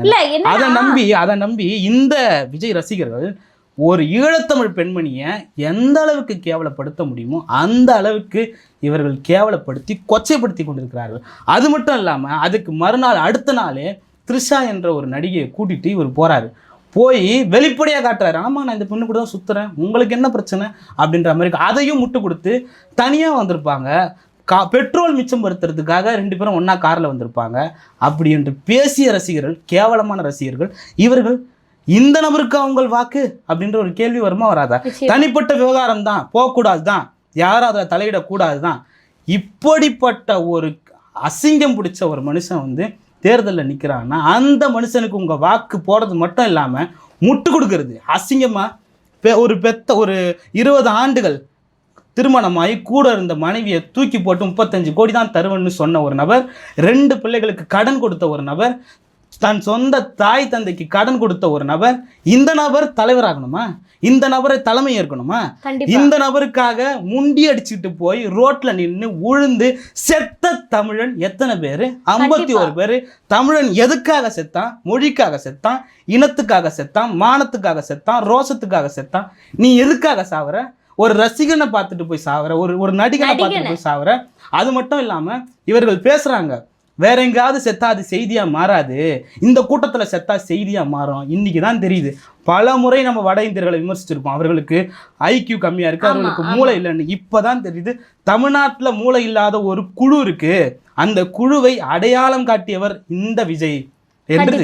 நாம் தமிழர் கட்சி சார்பா ஒரு பாடல் ஒண்ணு வெளியிட்டிருக்காங்க. அதாவது கிட்டத்தட்ட ஒரு 16 ஆண்டுகால அவர்களினுடைய உழைப்பை அந்த பாடல் வெளிப்படுத்துகிறது. இந்த திராவிடர்களினுடைய இந்த திருட்டு கூட்டத்தை வந்து பார்த்தோன்னா இந்த பாடல் வெளிப்படுத்தக்கூடிய வகையில இருக்கு. இந்த பாடல் நம்மளுடைய காணொலிக்கு முந்தைய காணொலியை நம்முடைய கலங்கரை சேனல்லையே வந்து போட்டிருக்கோம். இந்த பாடலை கேட்டாங்கன்னு வச்சுக்கோங்க, எப்படிப்பட்ட ஒரு தமிழரும் மனம் மாறாம இருக்க மாட்டாங்க. என்னடா இவ்வளவு கேவலமாக தமிழர்களை நடத்தி இருக்கிறார்கள், அடிமையாக வைத்திருக்கிறார்களே, இதுதான் நம்மளுடைய விடிய வேண்டும், இந்த இருண்டு கிடக்கும் தமிழ்நாடு விடிய வேண்டும் அப்படின்ற ஒவ்வொரு முழக்கத்தை ஒவ்வொரு மானத்தமிழனும் இந்த பாடலை கேட்ட பிறகு எடுப்பான். அப்படிப்பட்ட ஒரு என்ன சொல்றது, உணர்வு ரீதியாக கடத்தக்கூடிய வகையில் அந்த பாடல் வந்து அமைந்திருக்கு. ஆகவே இந்த காணொலியை பார்க்கக்கூடிய ஒவ்வொரு நபரும் கண்டிப்பாக அந்த பாடலையும் போய் கேளுங்கள். நீங்க கேட்பது மட்டுமல்லாமல் ஒவ்வொரு மானத்தமிழருக்கும் இந்த உணர்வுகளை கடத்துங்கள். அப்போதுதான் வந்து பேசுவதை கேட்டு கேட்டு அந்த காலத்துல இருந்து இந்த காலம் வரைக்கும் பேசி தான் அரசியலை வந்து செஞ்சாங்க. பேசுவதை கேட்டு கேட்டு ஒருவரால் மனம் மாறவும் முடியும், மனம் மாற்றவும் முடியும் அப்படின்றத மறந்து விடக்கூடாது. என்னதான் இருந்தாலும் இப்ப நம்ம வந்து ஒரு குடிகாரனா இருந்தா கூட அவர் வந்து பாத்தீங்கன்னா தன்னுடைய மனைவியை யாராவது தப்பா பேசினாங்கன்னா நிச்சயமா கோபம் வரும்.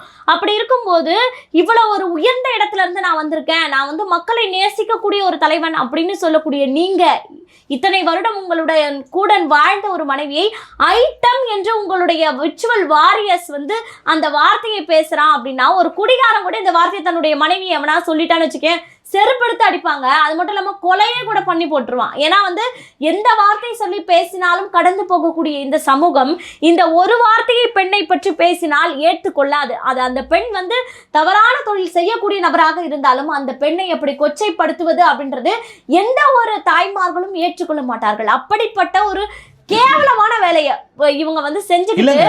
இதுல ஏன் இவங்க மேல இவ்வளவு கோபம், இவ்வளவு வன்மம் அப்படின்னா தனிப்பட்ட வன்மம் எல்லாம் இல்லைங்க. விஜய் சங்கீதா இருவர் அவர்களுடைய புகைப்படத்தையும் நெஞ்சில பச்சை குத்தின ரசிகர்கள் எத்தனை பேர் இருக்கான்? இதே ஈசிஆர் சரவணன் குத்தி இருக்கான். இதே விஜய் ரசிகர்கள் அதிகம் பேர் கையில விஜயும் சங்கீதாவையும் குத்தி இருக்காங்க. நாளைக்கு சங்கீதாவோட புகைப்படத்தை எடுத்துட்டு த்ரிஷாவோட புகைப்படத்தை குத்திக்கவே இவங்க தயங்க மாட்டாங்க, குத்தி இருக்காங்க. இதே வந்து இந்த பக்கம் வந்து பார்த்தனா விஜய் சங்கீதாவினுடைய படத்தை பொறித்தவர்கள் இன்னொரு கையில விஜய் த்ரிஷாவினுடைய படத்தை பச்சையாக குத்திருக்காங்க.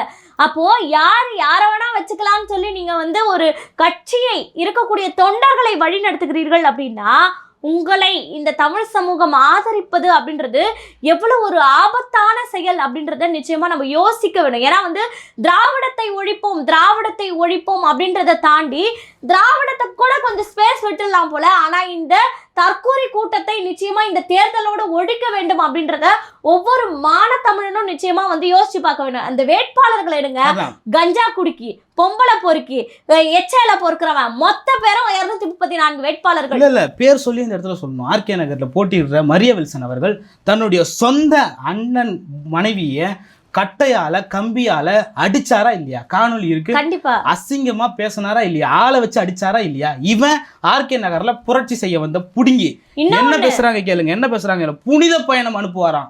யார? இஸ்லாமிய கிறிஸ்தவர்களை அவங்க விரும்பக்கூடிய நாடுகளுக்கு புனித பயணம் அனுப்புவாராம் இந்த பொறுக்கி. அதே போல அதை விட்டீங்கன்னா அதுல இன்னொரு முக்கியமான விஷயம் இருக்கு. இவ்வளவு புனித பயணம் அனுப்பினார்ல, இந்த புனிதருக்கு காசு எங்க இருந்து வந்ததுன்னா தன்னுடைய பொண்டாட்டிய ஒழுங்கா வச்சு வக்கல்ல குடும்பம் பண்ண வக்கல்லன்னு ஒரு பெரிய கல்லூரியை சேர்ந்த ஒரு ஓனர் அவர் அவருடைய மருமகன் தான் இந்த ஆர்கே நகர் தொகுதியினுடைய வேட்பாளர். அந்த மரிய வில்சனுக்கு என் பொண்ணு இதோட நீ தயவு செஞ்சு டிஸ்டர்ப் பண்ணக்கூடாது அப்படின்றதுக்காக வரதட்சணை கொடுப்பாங்கல்ல.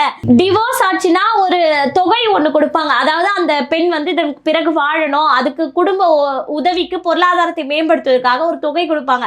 ஆனா இந்த புடுங்கி தன்னை டிஸ்டர்ப் பண்ணக்கூடாதுன்றதுக்காக அவங்க மாமனார் என்ன பண்ணாருன்னா, இதுக்கப்புறம் நீ என் பொண்ணை பார்க்கவே கூடாது, டிஸ்டர்ப் பண்ணவே கூடாதுன்றதுக்காக ஒரு கல்லூரியை கொடுத்து பணத்தையும் தூக்கி கொடுத்து இவனை ஒரு பெரிய ஆளாக மாற்றி விட்டு இருக்காங்க. எவ்வளவு ஒரு கேவலமான செயல். பெண்கள் தான் வாழ வழி இல்ல, பொருளாதாரத்துக்கு ஒரு இழப்பீடு இருக்கக்கூடாதுன்றதுக்காக டிவோர்ஸ் ஆன பிறகு நஷ்ட ஈடு கொடுப்பாங்க.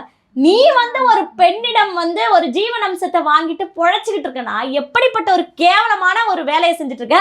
அந்த பணத்துல நீ இந்த ஆர்கே நகர் தொகுதியை 15 வருஷத்துக்கு இந்த புடுங்கி தத்து எடுத்துட்டு வரான்.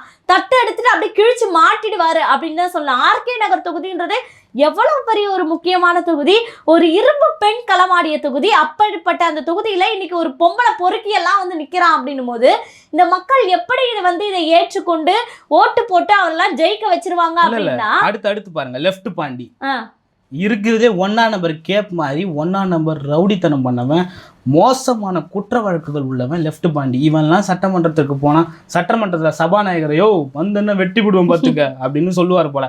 அந்த மாதிரி லெஃப்ட் பாண்டி ஜாதி வெறி பிடிச்சவன், RSS காரன், தன்னை நான் தோத்தாலும் பரவாயில்ல என் சாதி தோத்துறக்கூடாது அப்படின்னு சொல்றவன். இந்த மயிலாப்பூர் வேட்பாளர் வெங்கடேசன் நினைக்கிறேன், அவரோட தனிப்பட்ட பொருளாளர், அதாவது அக்கௌண்டன்ட், விஜயோட தனிப்பட்ட அக்கௌண்டன்ட், தன்னுடைய சொந்த மனைவியை அடைச்சி வச்சுட்டு காசு கொடுக்க சொல்லி ஏதோ போலீஸ் ஸ்டேஷனில் கம்ப்ளைண்ட் பண்ண சொல்லி அடைச்சி வச்சிருக்காராம். இன்னைக்கு செய்திகளில் வருது. அந்த மனைவி இன்னைக்கு கேஸ் கொடுத்துருக்காங்க. என்னை வீட்டில் அடைச்சி வச்சிருக்காரு, என்னை வெளியே விட மாட்டாரு இவர், நான் வெளியே விட்டா பல செய்திகளை சொல்றோம். அப்படி ஒருத்தர் மேலேயும் கண்டிப்பா ஊழல்வாதிங்க செங்கோட்டையனை விட்டுட்டீங்க. இன்னைக்கு அவர் புனிதர் அப்படின்னு சொல்லி இவனுங்க உட்காந்து முட்டு கொடுத்துக்கிட்டு பேசிக்கிட்டு இருக்கானுங்க. வாச்சாத்தி வன்கொடுமை வழக்குல அங்கே இருக்கக்கூடிய பெண்களை கற்பழித்து கொன்னாங்கங்க இந்த தமிழ்நாட்டில் இருக்கக்கூடிய சிலர். அதில் மிக முக்கியமான A1 குற்றவாளி இந்த செங்கோட்டை. அது இல்லாமல் இன்னைக்கு கம்யூனிஸ்ட் கட்சிகள் இருக்கக்கூடிய மிக மூத்த தலைவராக இருக்கக்கூடிய ஐயா சண்முகம் அவர்கள், நம்ம மரியாதை அதிகமாக வச்சுருக்கோம் அவர் மேலே அரசியல் ரீதியாக பல விமர்சனங்கள் இருக்கலாம். ஆனால் தனி மனிதனாக அவர் மிக மதிப்புக்குரியவர் சண்முகம் அவர்கள். அவர்களை கொலை செய்ய முயற்சி செய்து இந்த செங்கோட்டையன் இவர்களே பேசுகிறாங்க. சண்முகத்தையே கொலை பண்ண பார்த்தாங்களா செங்கோட்டையன் அவரோட ஆட்கள்லாம். செங்கோட்டையனுடைய ஆடியோ இருக்குங்க வாச்சாத்தி கொலை வழக்குல. இன்னைக்கு எடப்பாடி பழனிசாமி அவர்கள் சொல்றாரு, செங்கோட்டையன் நீ யாருன்னு எனக்கு தெரியும், உன்னுடைய எல்லா ஆதாரமும் என்கிட்ட இருக்கு, எடுத்து வெளியே விட்டுன்னு அசிங்கமா போயிடும். ஏங்க கூவத்தூர்ல நடந்த சம்பவம், அந்த சம்பவத்துக்கு பின்னாடி இவர் சசிகலா பக்கம் போறதா எடப்பாடி பக்கம் போறதா நடக்கிறதுக்கு நடுவுல பல வேலைகளை செஞ்சாரு, பல பாலியல் குற்றங்களை செஞ்சாரு.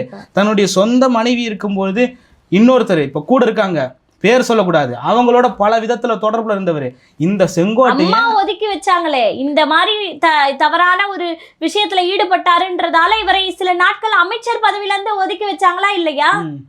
ஏடிஆர்னு ஒரு அமைப்பு இருக்கு. அந்த அமைப்பு ஒட்டுமொத்தமா இருக்கக்கூடிய எல்லா கட்சிகள்லையும் மிக மோசமான குற்ற வழக்கு யார் மேலலாம் இருக்கு, எத்தனை விழுக்காடு இருக்குன்னு சொல்லிட்டு எடுத்து போட்டுக்கிட்டு இருக்காங்க. அதுல கடைசியாக இருக்கிறது நாம் தமிழர் மேலே.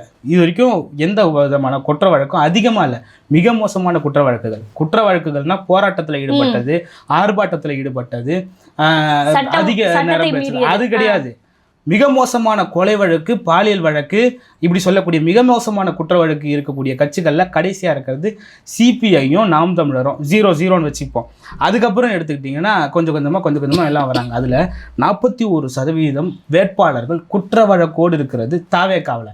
இதை போய் நீங்கள் தாவேக்கா நபர்கள்கிட்ட இல்லை தாவேக்கா உறுப்பினர்கள்கிட்ட போய் பேசுகிறப்போ, ஏன் அந்த கட்சியில் ஒரு குற்றம் இல்லை, சீமான் மேலே 200 குற்றம் இருக்காமே, 200 வழக்கு இருக்காமே, 200 வழக்கம் போராடின வழக்கியா, அது கூட தெரியாத இந்த தற்குறிகள் மீண்டும் மீண்டும் ஏன் சொல்கிறோம்னா, இந்த அளவுக்கு இவங்க பேசுவாங்கன்னா இவங்களை தற்குறிகள் என்று தான் அழைக்கணும். கண்டிப்பா. இந்த காரைக்குடியில கூட வந்து பாத்தீங்கன்னா ஒரு பல்லு புடுங்குற ஒருத்தர் இருக்காரு இல்லையா, அவர் வந்து பாத்தீங்கன்னா என்கிட்ட ஒரு பெரிய கூட்டம் இருக்கு அப்படின்னு சொல்றாரு இல்லையா. நம்மளுடைய களத்தை சேர்ந்தவர்கள் அங்க பணிக்காக சென்றிருந்தாங்க.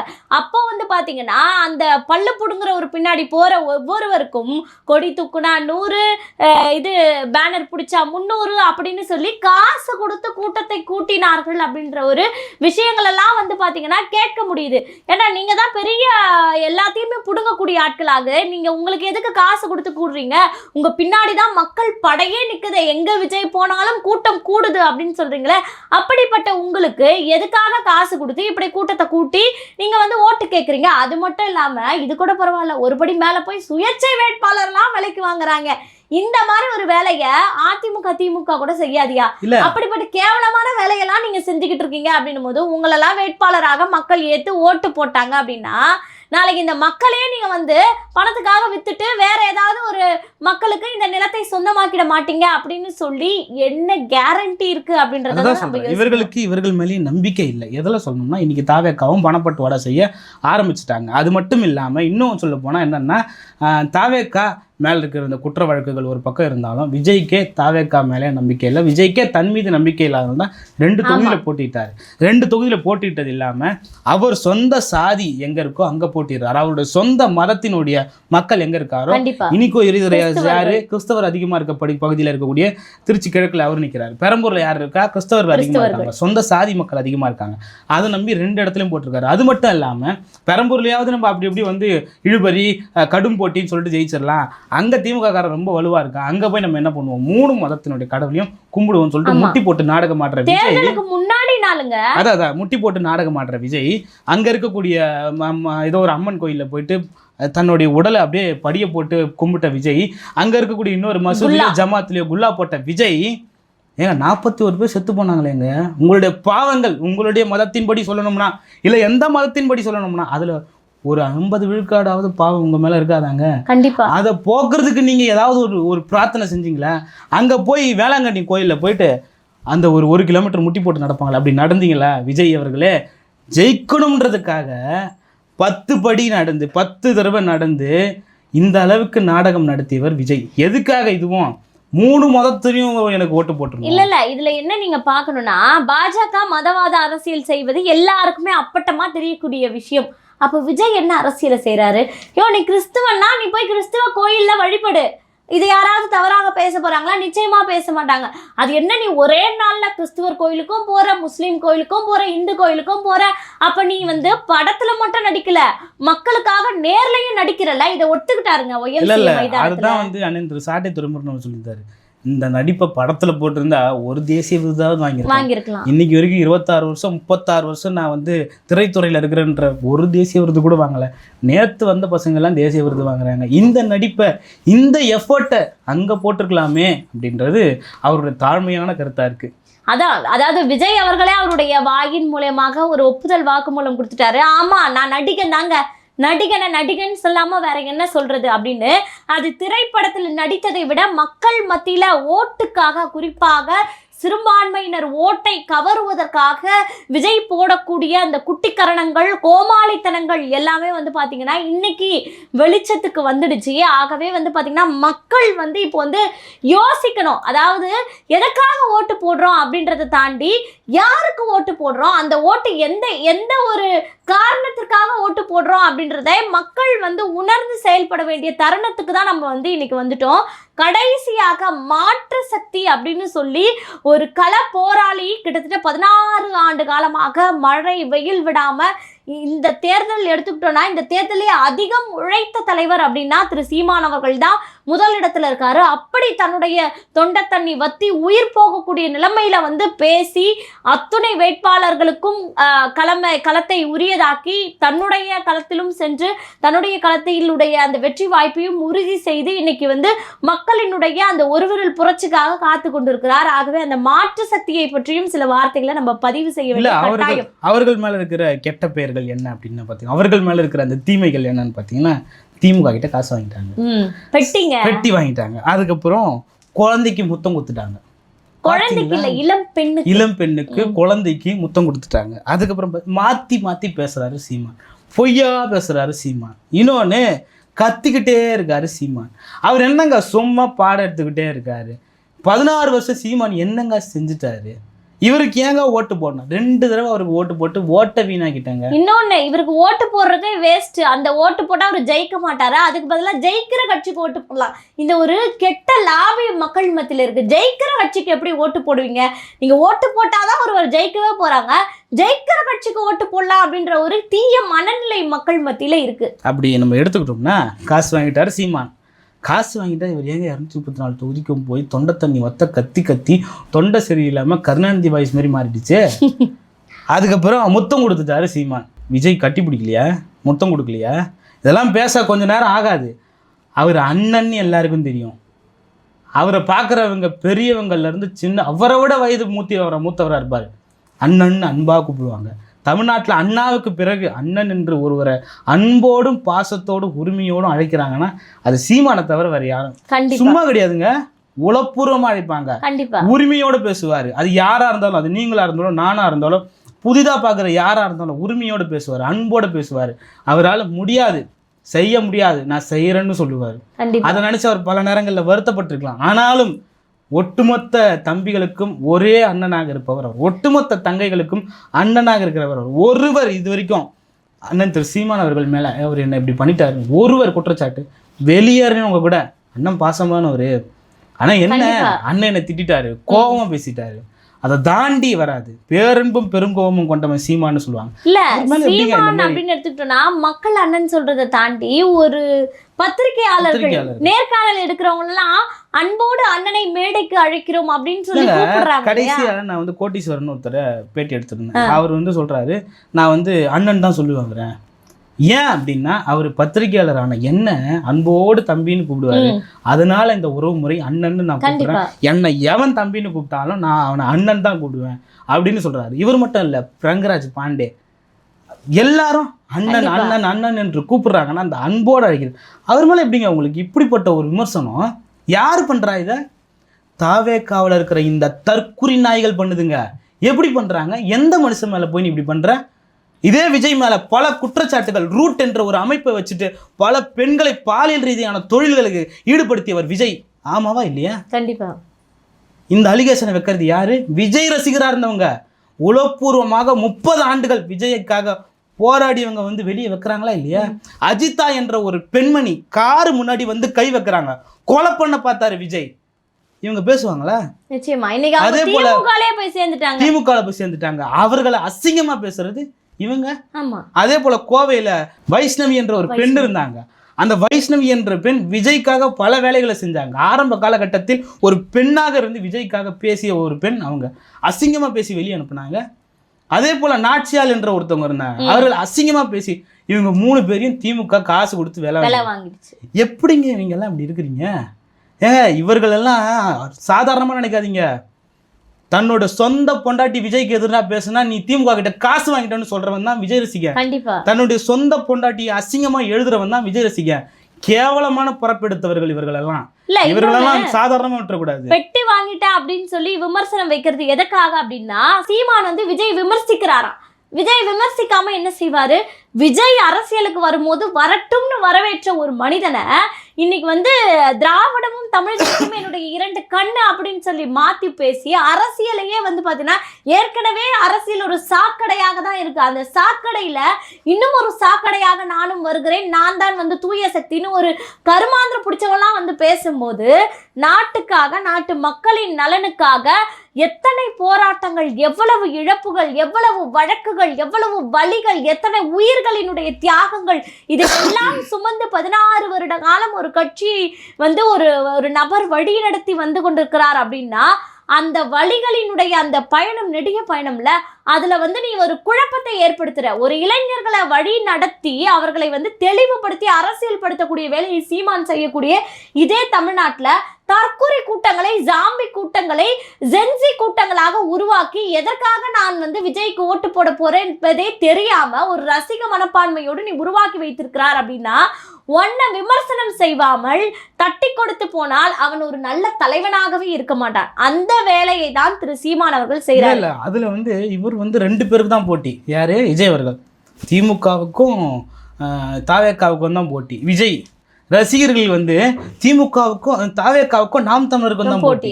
ஏன் நீங்களே உங்க ரசிகர் உங்க தலைவர் சொல்றத மதிக்கல. இன்னொன்னு மாத்தி பேசுனதுனால 41 பேர் செத்துட்டாங்களா? 2009 காலகட்டத்தில் கட்சி தொடங்கின புதுசு. அப்போ அவர் என்ன முன்னெடுக்கிறாரோ, என்ன தேர்தல் அறிக்கை கொடுக்குறாரோ அதுக்கேற்ற மாதிரி பேசினாரு. பல ஆண்டுகள் கிடக்குது, பல பரிணாமங்கள் மாறுது தமிழ்நாட்டில். அதுக்கேற்றது போல அவருடைய கட்சியினுடைய கொள்கைகளை மாற்றிக்கொள்கிறார். ஒருவர் பெரியார் என்ற ஒரு பிம்பத்தை தன்னுடைய கட்சியினுடைய கொள்கையிலிருந்து எடுத்துக்க முடியாது, ஒரு கொள்கை தலைவரை எங்களால் ஏற்றுக்க முடியாது என்று தூக்கி எறிகிறார். ஒரு முகத்திரையை கிழிக்க வேண்டும் என்று நினைக்கிறார். திராவிடமா தமிழ் தேசியமா என்று நிற்கிறாரு. இவர மாதிரி பேசலையே. வெண்கல சிலை கருணாநிதிக்கு வைக்கணும் சொன்னது யாரு? விஜய் அவர்கள். உதயநிதி, இன்ப நிதி, அந்த நிதி, இந்த நிதி என்று நிதியிலே பெயர் வைத்தவர்கள். சொன்னவர் யாரு? விஜய் அவர்கள்.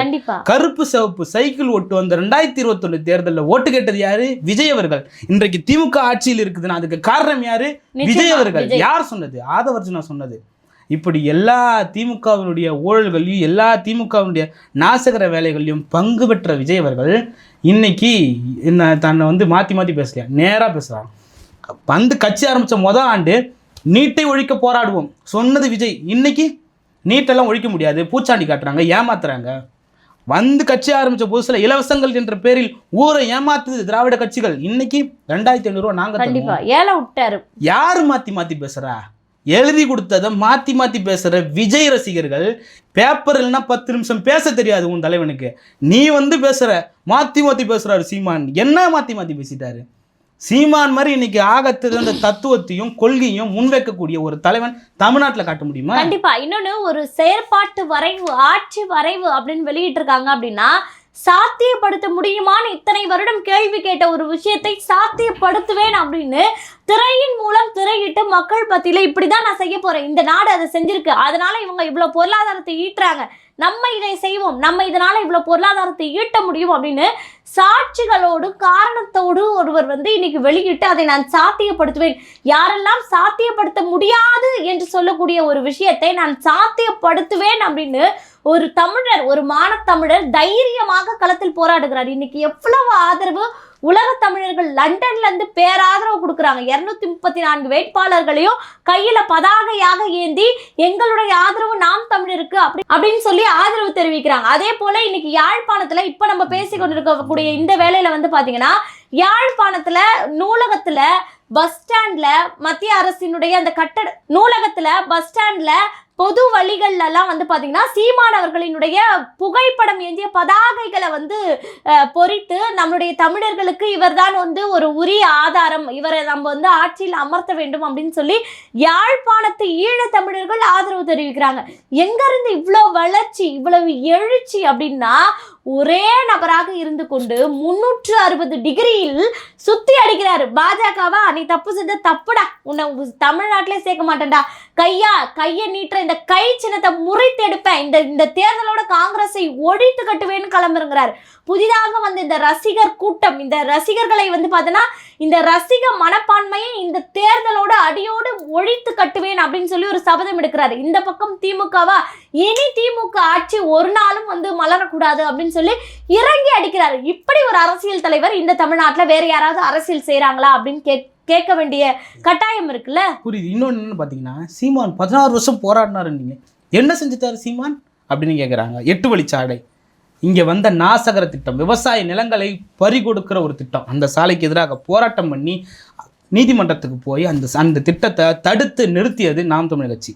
ஈத்தேன், ஹைட்ரோ கார்பன், காட்டுப்பள்ளி துறைமுகம், பரந்தூர் விமான நிலையம், அதுக்கப்புறம் பேனா சிலை, அப்படி பல விஷயங்களுக்காக போராடி அந்த திட்டங்களை எல்லாம். அதுக்கப்புறம் மதுரையில் இப்போ நடந்த அந்த டங்ஸ்டன் போராட்டம், அந்த போராட்டத்தில் மிக முக்கியமாக நாம் தமிழர் கட்சியினர் வந்து போராடி சீமானவர்கள் அந்த நிலத்துல சொன்னாரு, நான் உயிரோடு இருக்கிற வரைக்கும் இங்க மலையை அடிச்சுட்டு டங்ஸ்டன் ப்ராஜெக்டை கொண்டு வர முடியாதுடா அப்படின்னு சொன்னாரு. அடுத்த மாதமே டங்ஸ்டன் போராட்டம் கைவிடப்பட்டது. அது போல மலையில மாடுகளை மேய்க்கக்கூடிய அந்த மலை மாடுகள் போராட்டம். அது இல்லாம இவங்க சொல்றாங்க, பல முறை இதை நம்ம பேசியிருப்போம், இங்க தடை செய்யப்பட்ட தலைவர் என்று சொல்லக்கூடிய மேதகு பிரபாகரன் அவர்களை இன்னைக்கு சீமான் மட்டும் இல்லைன்னா தமிழ்நாட்டில் இருக்கிற ஒரு இளைஞனுக்கு பிரபாகரன் யாருன்னு தெரிஞ்சிருக்காது. இருட்டடிப்பு செஞ்சிருப்பாங்க, மூடி மறைச்சிருப்பாங்க, தமிழர்களுடைய வரலாறு அழிக்கப்பட்டிருக்கும். எப்படி அங்க 2 லட்சம் தமிழர்கள் செத்து மறைக்கப்பட்டார்களோ அதே போல தமிழர்களுடைய வரலாறு மறைக்கப்பட்டிருக்கும். ஒரே ஒரு ஆள், ஒத்த ஆள் ஒட்டுமொத்த உலக நாடுகளுக்கும் ஓடி ஓடி ஓடி பிரபாகரன் என்ற ஒரு தலைவன் இருந்தான், வந்தான் தமிழினத்தின் தலைவன், வேற எவனும் இல்லை. இங்கே பலர் போராடினாங்க, ஆனால் தன்னுடைய 3 ஜெனரேஷனையும், தன்னுடைய 3 வாரிசுகளையும், தன்னுடைய அப்பா அம்மா, தன்னுடைய பிள்ளைகள், தன்னுடைய மனைவி என்ற 3 இனத்தை 3 ஜெனரேஷனையும் கொடுத்து போராடினவன் பிரபாகரன் தான். அவன் தாண்டா உலகத் தமிழர்களின் ஒப்பற்ற தலைவன். சொல்லி சொல்லி சொல்லி நாம் தமிழர்னு சொல்லாத, அது ஒரு முழக்கம் இல்லை, தமிழ்த்தாய் வாழ்க, தலைவர் பிரபாகரன் வாழ்கன்னு சொல்லு அப்படின்னு சொன்னாங்க. இன்னைக்கு அந்த பிரபாகரனையும் விமர்சிக்கிறான் இந்த விஜய் ரசிகன் என்று சொல்லக்கூடிய இந்த தற்குறி. இவனுக்கு மேலே கோபம் வருமா வராதா? ஒருத்தன் மேடையில் பேசுகிறான், பிரபாகரனை நாங்கள் விமர்சிக்கிறதுக்கு கொஞ்சம் நேரம் ஆகாது அப்படின்னு பேசுகிறான். ஆம்பளையாக இருந்தால் விமர்சிப்பார். தமிழ்நாட்டில் ஒரு தாவேக்காரன் நடமாட மாட்டான். பிரபாகரனை தொட்ட என்ன நடக்கும்னு தெரியும், அந்த அளவுக்கு பயம். பாத்ரூம் போயிடுவானுங்க. அடுத்த ஒரு 2 மணி நேரத்திலேயே அந்த தற்கொலை மன்னிப்பும் கேட்டால அந்த தலைவரினுடைய அந்த எழுச்சி மிக எந்த அளவுக்கு ஒரு உயர்ந்த ஒரு இடத்துல இருக்கு அப்படின்றத உணர்ந்து பயத்துல வந்து நடுங்கி போய் அடுத்த 2 மணி நேரத்துல வந்து மன்னிப்பும் கேட்டாங்க. இன்னைக்கு வந்து கூட்டணி சதைகளாக, தொங்கு சதைகளாக இருக்கக்கூடிய அதே கட்சி தலைவரோடு இணைந்து பயணித்த ஒரு ஆள்லாம் கூட வந்து பாத்தீங்கன்னா தலைவர் முதல்ல காதலுக்காக தான் உயிரை விட்டாரு அப்படின்லாம் சொல்லி பேசுறானுங்களே. இவனுங்களெல்லாம் தமிழ்நாட்டுல இருந்து ஒழிச்சு கட்டணும் அப்படின்னா நிச்சயமா நாம் தமிழர்களுக்காக போராடக்கூடிய ஒரு கட்சி தான் வந்து பாத்தீங்கன்னா தமிழர்களின் அடையாளமாக இருக்கு அப்படின்றத மக்கள் உணரணும். என்ன செஞ்சிட்டாரு சீமான், என்ன செய்யல சீமான்? ஆட்சியை கையில கொடுங்க, ஓட்ட போடுங்க. மக்கள் மாற்றம்னு பேசினா போதாது, மாற்றத்தை உருவாக்குனாதானே என்ன பேசுறோமோ அதை செய்ய முடியும். நீங்க வாய்ப்பே கொடுக்காம ஒரு மனிதனை என்ன செஞ்சிட்டாருன்னு கேள்வியை மட்டும் கேட்டீங்கன்னா அந்த கேள்விக்கான பதில மக்களாகிய நீங்கள் என்னைக்கு கொடுப்பீங்களோ அன்னைக்குதான் அவர் என்ன செஞ்ச போறாரு, என்ன செஞ்சிடுவாரு அப்படின்றத நம்மளால கண்கூடா பார்க்க முடியும் அப்படின்ற ஒரு விஷயத்தை தான் நம்ம இந்த இடத்துல பதிவு செஞ்சாகணும். இன்னொன்னு, இவ்வளவு பேசுறீங்களே, சீமான் என்ன ஜெயிக்கவா போறாரு அப்படின்னு கேட்குறவங்களுக்கு ஒரே ஒரு பதில் என்னன்னா, மனித புனிதர் என்று சொல்லி கொண்டக்கூடிய ஐயா நல்லக்கண் அவர்கள் பல முறை தேர்தலில் நின்று இருக்காரு. இவர்கள் ஒரு முறை கூட ஜெயிக்க வச்சது கண்டிப்பா. நிர்வாகத்தில் IASல ஒரே ஒரு ரூபா ஊழல் வாங்காம பெப்சி போன்ற நிறுவனங்களை மூட வச்சு அதிகப்படியான கொலை மிரட்டல்கள் வந்த பிறகு அந்த பதவியே எனக்கு வேணாம், குடியுரிமை பதவியே எனக்கு வேணாம்ப்பா, பணியே எனக்கு வேணாம்னு சொல்லிட்டு தூக்கி எறிஞ்சிட்டு வந்து தேர்தலில் நின்னாரு, தோக்கடிச்சாங்க. மக்கள் பாதை என்ற ஒரு அமைப்பே இன்னைக்கு இல்லை. கண்டிப்பா. அதே போல அம்பேத்கர் என்ற ஒரு மனித புனிதர், அறிவு ஆசான் பல முறை இந்த நிலத்துல தோக்கடிக்கப்பட்டார். கண்டிப்பா. இதே மாதிரி காமராஜர் ஆட்சி போல ஒரு எளிய ஆட்சி வரை இல்லைன்னு இன்னைக்கு வரைக்கும் பேசக்கூடிய அதே காமராஜர் இந்த நிலத்துல தமிழர்கள் இடத்துல தோற்கடிக்கப்பட்டார் இல்லையா? என்னைக்கு ஒருவன் நல்லவன் என்று உயர்ந்து வருகிறானோ நிச்சயமாக அவர் தோற்கடிக்கப்படுவார். ஆனால் அந்த தோற்கடித்து தான் அந்த வலிகளை அனுபவிக்கிறாங்கல்ல. எதுக்காக நம்ம இவங்களை தேர்வு செஞ்சோம், இவங்க நம்மளை இந்த அளவுக்கு தள்ளிட்டாங்களே அப்படின்ற ஒரு இக்கட்டான சூழ்நிலையில் தான் சீமான் சொன்னது நடக்கும். அவர் சொல்றாரு, மக்களே தான் தனக்கான புரட்சியை செய்யும் போதுதான் இந்த நிலத்துல மாற்றத்தை விதைக்க முடியும், உருவாக்க முடியும்னு. அதை மக்களே செய்வானோ அப்படின்றதுதான் சீமானவர்களினுடைய எண்ணமாக இருக்கு.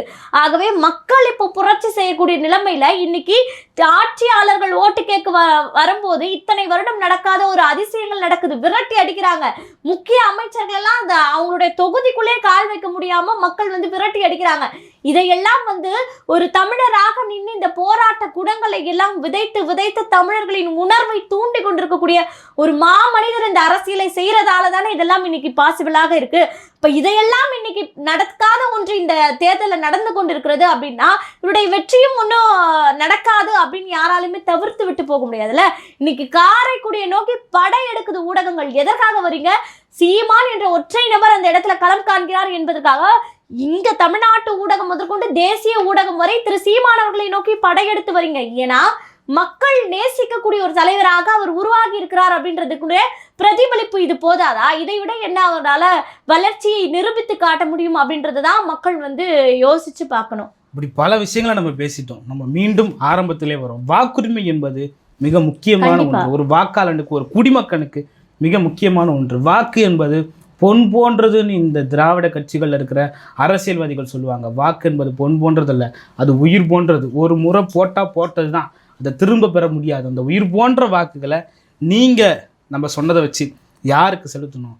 இந்த தீய சக்தி என்று அழைக்கப்படும் திமுகவுக்கா, ஊழல் சக்தி என்று அழைக்கப்படும் இந்த அதிமுகவுக்கா, இல்ல தூய சக்தி என்று சொல்லும் மாய சக்தியான இந்த தற்குறி வெற்றி கழகத்துக்கா, இல்ல நாம் தமிழர் என்று சொல்ல இந்த என்ன சொல்றது மனிதர்களுக்கான அரசியல் மட்டும் இல்ல, ஒட்டுமொத்த உயிர்களுக்குமான அரசியல ஒத்த மனுஷனா நின்று கத்தி பேசிக்கிட்டு இருக்காரு இவங்களுக்கா என்பதை இந்த காணொலி பார்க்குற ஒவ்வொருத்தரும் முடிவு பண்ணணும். ஒவ்வொரு இளைஞனும் முடிவெடுக்க வேண்டிய ஒரு நேரம் இது. ஒரு முறை தானே ஓட்டு போட போகிறோம். என்னோட ரசிகனுக்கு ஓட்டு போட்டுரும், என்னோட தலைவனுக்கு ஓட்டு போட்டுரும், ஒரு நடிகனுக்கு ஓட்டு போட்டுரும்னு சொல்லி நாட்டை வீணாக்காமல் சிந்திச்சு வாக்களிக்க வேண்டிய நேரம் இது. திமுகவுக்கு ஓட்டு போட்டால் இந்த எலியை துரத்திட்டா பெருச்சாலி வந்துடும், இந்த எலியை துரத்திட்டா பெருச்சாலி வந்துடும் பயன்படுத்தி அந்த எலியை வீட்டுக்குள்ளே வச்சுக்கிறது. ஒரு புலியை, ஒரு பூனையை உள்ளே விடணும். உள்ளே விட்டு பார்த்தீங்கன்னா தான் தெரியும். இந்த பூச்சாண்டி, பாஜக பூச்சாண்டி, அதுக்கப்புறம் இந்த திமுக பூச்சாண்டி எல்லாம் கொஞ்சம் ஓரந்தள்ளி வச்சுட்டு, அவர் வந்தால் பாஜக வந்துடும், இவர் வந்தால் திமுக வந்துடும், அதெல்லாம் ஓரந்தள்ளி வச்சுட்டு மக்கள் மாற்றத்திற்கான ஒரு விதையை விதைக்கணும், மாற்றத்திற்கான ஒரு வாக்குகளை போடணும் அப்படின்றது தான் நாம் விரும்புகிறோம். சீமானவர்கள் பல ஆண்டுகளாக கத்திட்டாருங்க. யாரையோ சட்டமன்றத்துக்கு அனுப்பிட்டோம். திருடர்கள், பொறுக்கிகள், ரவுடிகள், ஊழல்வாதிகள் என்று பலரை நாம் வந்து சட்டமன்றத்திற்கு அனுப்பியிருக்கிறோம். ஊழல் குற்றவாளி என்று சொல்லி கைது செய்யப்பட்டவர்களை அனுப்புகிறோம். 10 ரூபா பாட்டிலுக்கு மேலே வைத்தவர்களை அனுப்பியிருக்கிறோம். ஒரு முறை மக்களுக்காக போராடினவரை அனுப்பணும். மற்றவர்கள் யாரும் வெற்றி பெறனாலும் பரவாயில்ல. காரைக்குடியில் ஒத்த நபராக நின்று சீமானவர்களை வெற்றி பெற வச்சு பாருங்க. ஒட்டுமொத்த தமிழ்நாட்டிலையும் எப்படி ஆட்சி பண்ணணும், ஒவ்வொரு தொகுதியும் எப்படி இருக்கணுன்றது அந்த ஒரே தொகுதி ஒட்டுமொத்த தமிழ்நாட்டுக்குமான ஒரு மாற்று தொகுதியா அந்த தொகுதி, ஒட்டுமொத்த தமிழ்நாட்டுக்குமான ஒரு எடுத்துக்காட்டா அந்த தொகுதி விளங்கும். அப்படி நம்ம விரும்புறோம். அந்த மக்கள் நீங்க முடிவு பண்ணணும். கண்டிப்பா. அதாவது வந்து பாத்தீங்கன்னா யார சட்டமன்றத்துக்கு அனுப்பணும் அப்படின்னு நம்ம பார்த்தோம்னா, கண்டிப்பா போட்டியிடக்கூடிய அத்துணை தலைவர்களும் சட்டமன்றத்துக்கு போகணும். எல்லா கட்சி தலைவர்களையும் சட்டமன்றத்துக்கு அனுப்புங்க. இப்போ பொற்கொடி அவர்கள் நிக்கிறாங்க, அவர்களையும் சேர்த்து சட்டமன்றத்துக்கு அனுப்புங்க. முக்கிய தலைவர் விசிக தலைவரை சட்டமன்றத்துக்கு அனுப்புங்க. அதே போல ஜெகன்மூர்த்தி அவர்களை சட்டமன்றத்துக்கு அனுப்புங்க. இவங்கெல்லாம் சட்டமன்றத்துக்கு போட்டும் தலைவர்கள் அனைவரும் சட்டமன்றத்துல இருந்தாதான் யாரு மக்களுக்காக குரல் கொடுக்கிறார் அப்படின்றத உங்களால அடையாளம் காண முடியும் அப்படின்றத மக்களாகிய நீங்கள் சிந்திச்சு பார்க்கணும். நீங்க தலைவரையே சட்டமன்றத்துக்குள்ள அனுப்பல அப்படின்னா அவர் உங்களுக்காக என்ன போராடினாலும் அது எந்த இடத்திலும் எடுபடாது. அதாவது அம்பேத்கர் சொன்னதான் அதிகாரம் மிக வலிமையானது. அந்த அதிகாரத்தை பிடித்தால் தான் அவர்களால் வந்து இதையெல்லாம் நிறைவேற்ற முடியும். ஆகவே அந்த வாய்ப்பு உங்க கையில ஒரு விரல் புரட்சியாக கிடைத்திருக்கு. அதை பயன்படுத்துங்க, சரியான முறையில பயன்படுத்துங்க அப்படின்றதுதான் நம்மளுடைய வேண்டுகோளாக இருக்கு. போராடி ஒரு மனுஷனுக்கு கையெல்லாம் வெந்து போனதை நம்ம இந்த தேர்தலில் தான் நான் பார்த்தேன். போராடி ஒரு மனுஷனுக்கு தொண்டையெல்லாம் காஞ்சி போனதை இந்த தேர்தலில் தான் நான் பார்த்தேன். சரி, சீமானுக்கு மட்டும்தான் அப்படி ஆகுதான்னு பார்த்தா, சீமான் நிற்க வச்ச வேட்பாளர்கள் என்கிட்ட திருவள்ளூர் தொகுதியில் இருக்கக்கூடிய செந்தில் அவர்கள் சொல்றாரு, தம்பி நடந்து 2 காலையும் கொப்பளம் வந்துருச்சுரா, அப்படி நடக்க முடியல, இன்னும் 2 நாள் எப்போ ஓட போதோன்ற மாதிரி இருக்கு. டாக்டர் கார்த்திகேயன் அவர்கள் வெயில்ல திரிஞ்சு ஆளு நல்லா இருந்த மனுஷன் ஒல்லி ஆயிட்டாரு. புனிதா என்ற ஒரு வேட்பாளர் ஆவடியில ஒரு பெண்மணியா ஆவடி முழுமைக்கும் சுரண்டு வந்துட்டாங்க. அதே போல ஹிம்லர் என்ற ஒருவர் அங்க மலை கொள்ளை நடக்குது, அந்த கொள்ளைக்கு எதிராக உயிர் பலத்தை தியாகம் செஞ்சு அங்க நிக்கிறாரு சீலன் அவர்கள். அதே போல மரியா ஜெனிஃபர் அவர்கள், இப்படி கார்த்திகா, தாரிகா சல்மான், எண்ணற்றோர் இப்படிப்பட்ட ஒரு இளைஞர்களை விட்டு கொடுத்துணுமாங்க? கண்டிப்பா. எங்க புரட்சியாளர் பகத்சிங் சொன்னாருங்க, 100 இளைஞர்கள் புரட்சியாளர் இளைஞர்கள் என்கிட்ட கொடுங்க, நான் நாட்டையே திருப்பி போட்டுறேன் அப்படின்னு. அதே போல சுபாஷ் சந்திரபோஸ் அவர்கள் சொன்னாரு, கொஞ்சம் ரத்தம் தாருங்கள், நான் நிறைய சுதந்திரம் தருகிறேன். இவர்கள் நிறைய ரத்தம் தந்துட்டாங்க, நிறைய வேர்வை தந்துட்டாங்க, கொஞ்சம் அவர்களுக்கு வாக்கு போடுங்க, அவர்கள் நிறைய சுதந்திரம் தருவார்கள் நாட்டில். அப்படின்னா கேட்க வேண்டியதா இருக்கு. கண்டிப்பா இன்னைக்கு கயல்வெளி சீமான் அவர்கள் கூட வந்து பாத்தீங்கன்னா என்னுடைய பங்கு இந்த தேர்தலில் இருக்கணும், என்னுடைய மக்கள் வந்து விழிப்புணர்வு பெறணும் அப்படின்னு சொல்லி வீதி வீதியாக ரேலி பண்ணுவதற்கு அவங்களுடைய பங்கு இருக்கணும் அப்படின்னு சொல்லிட்டு எல்லாரையும் ஊக்கப்படுத்தி கொண்டு வராங்க. அவங்க சொல்றாங்க ஒரு தோட்டால இருந்து வரக்கூடிய ஒரு துப்பாக்கியில இருந்து வரக்கூடிய ஒரு தோட்டா எப்படி வலிமையானதோ அதே போல எங்களுடைய 234 வேட்பாளர்களும் மிகவும் வலிமையானவர்கள் அப்படின்ற ஒரு விஷயத்தை முன்வைத்து ஒரு மாபெரும் இயக்கத்தை, ஒரு படையை, புரட்சியாளர்களை இன்னைக்கு மக்கள் மத்தியில வந்து வீறு கொண்டு இறக்கி இருக்காங்க அப்படின்னும் போது அதை வந்து மக்கள் சரியாக பயன்படுத்தி இந்த தேர்தலில் அதற்கான ஒரு வாய்ப்பை கொடுத்தால் மட்டும்தான் மக்கள் மாற்றம் வார்த்தையால் மட்டும் சொன்ன அந்த விஷயம் நினைவாக ஒரு உறுதியாக மாறும் அப்படின்றத மக்கள் மறந்து விடக்கூடாது. ஆகவே உங்கள் ஓட்டு உங்கள் உரிமை, யாருக்கு ஓட்டு போடணும் அப்படின்றத இந்த ஒரு காணொலியை பார்த்த பிறகு குழப்பமே உங்களுக்கு இருக்கக்கூடாது. ஓட்டர் ஐடியை நீங்கள் கையில் எடுத்தீங்கன்னா நேராக போய் இவங்களுக்கு தான் ஓட்டு போடணும் அப்படின்ற அந்த உறுதி இந்த காணொலியை பார்த்த பின் உங்கள் மனதில் வரும் அப்படின்ற ஒரு பெரும் நம்பிக்கையோடு நாங்கள் விடை பெறுகிறோம். தொடர்ந்து பேசுவோம். நன்றி.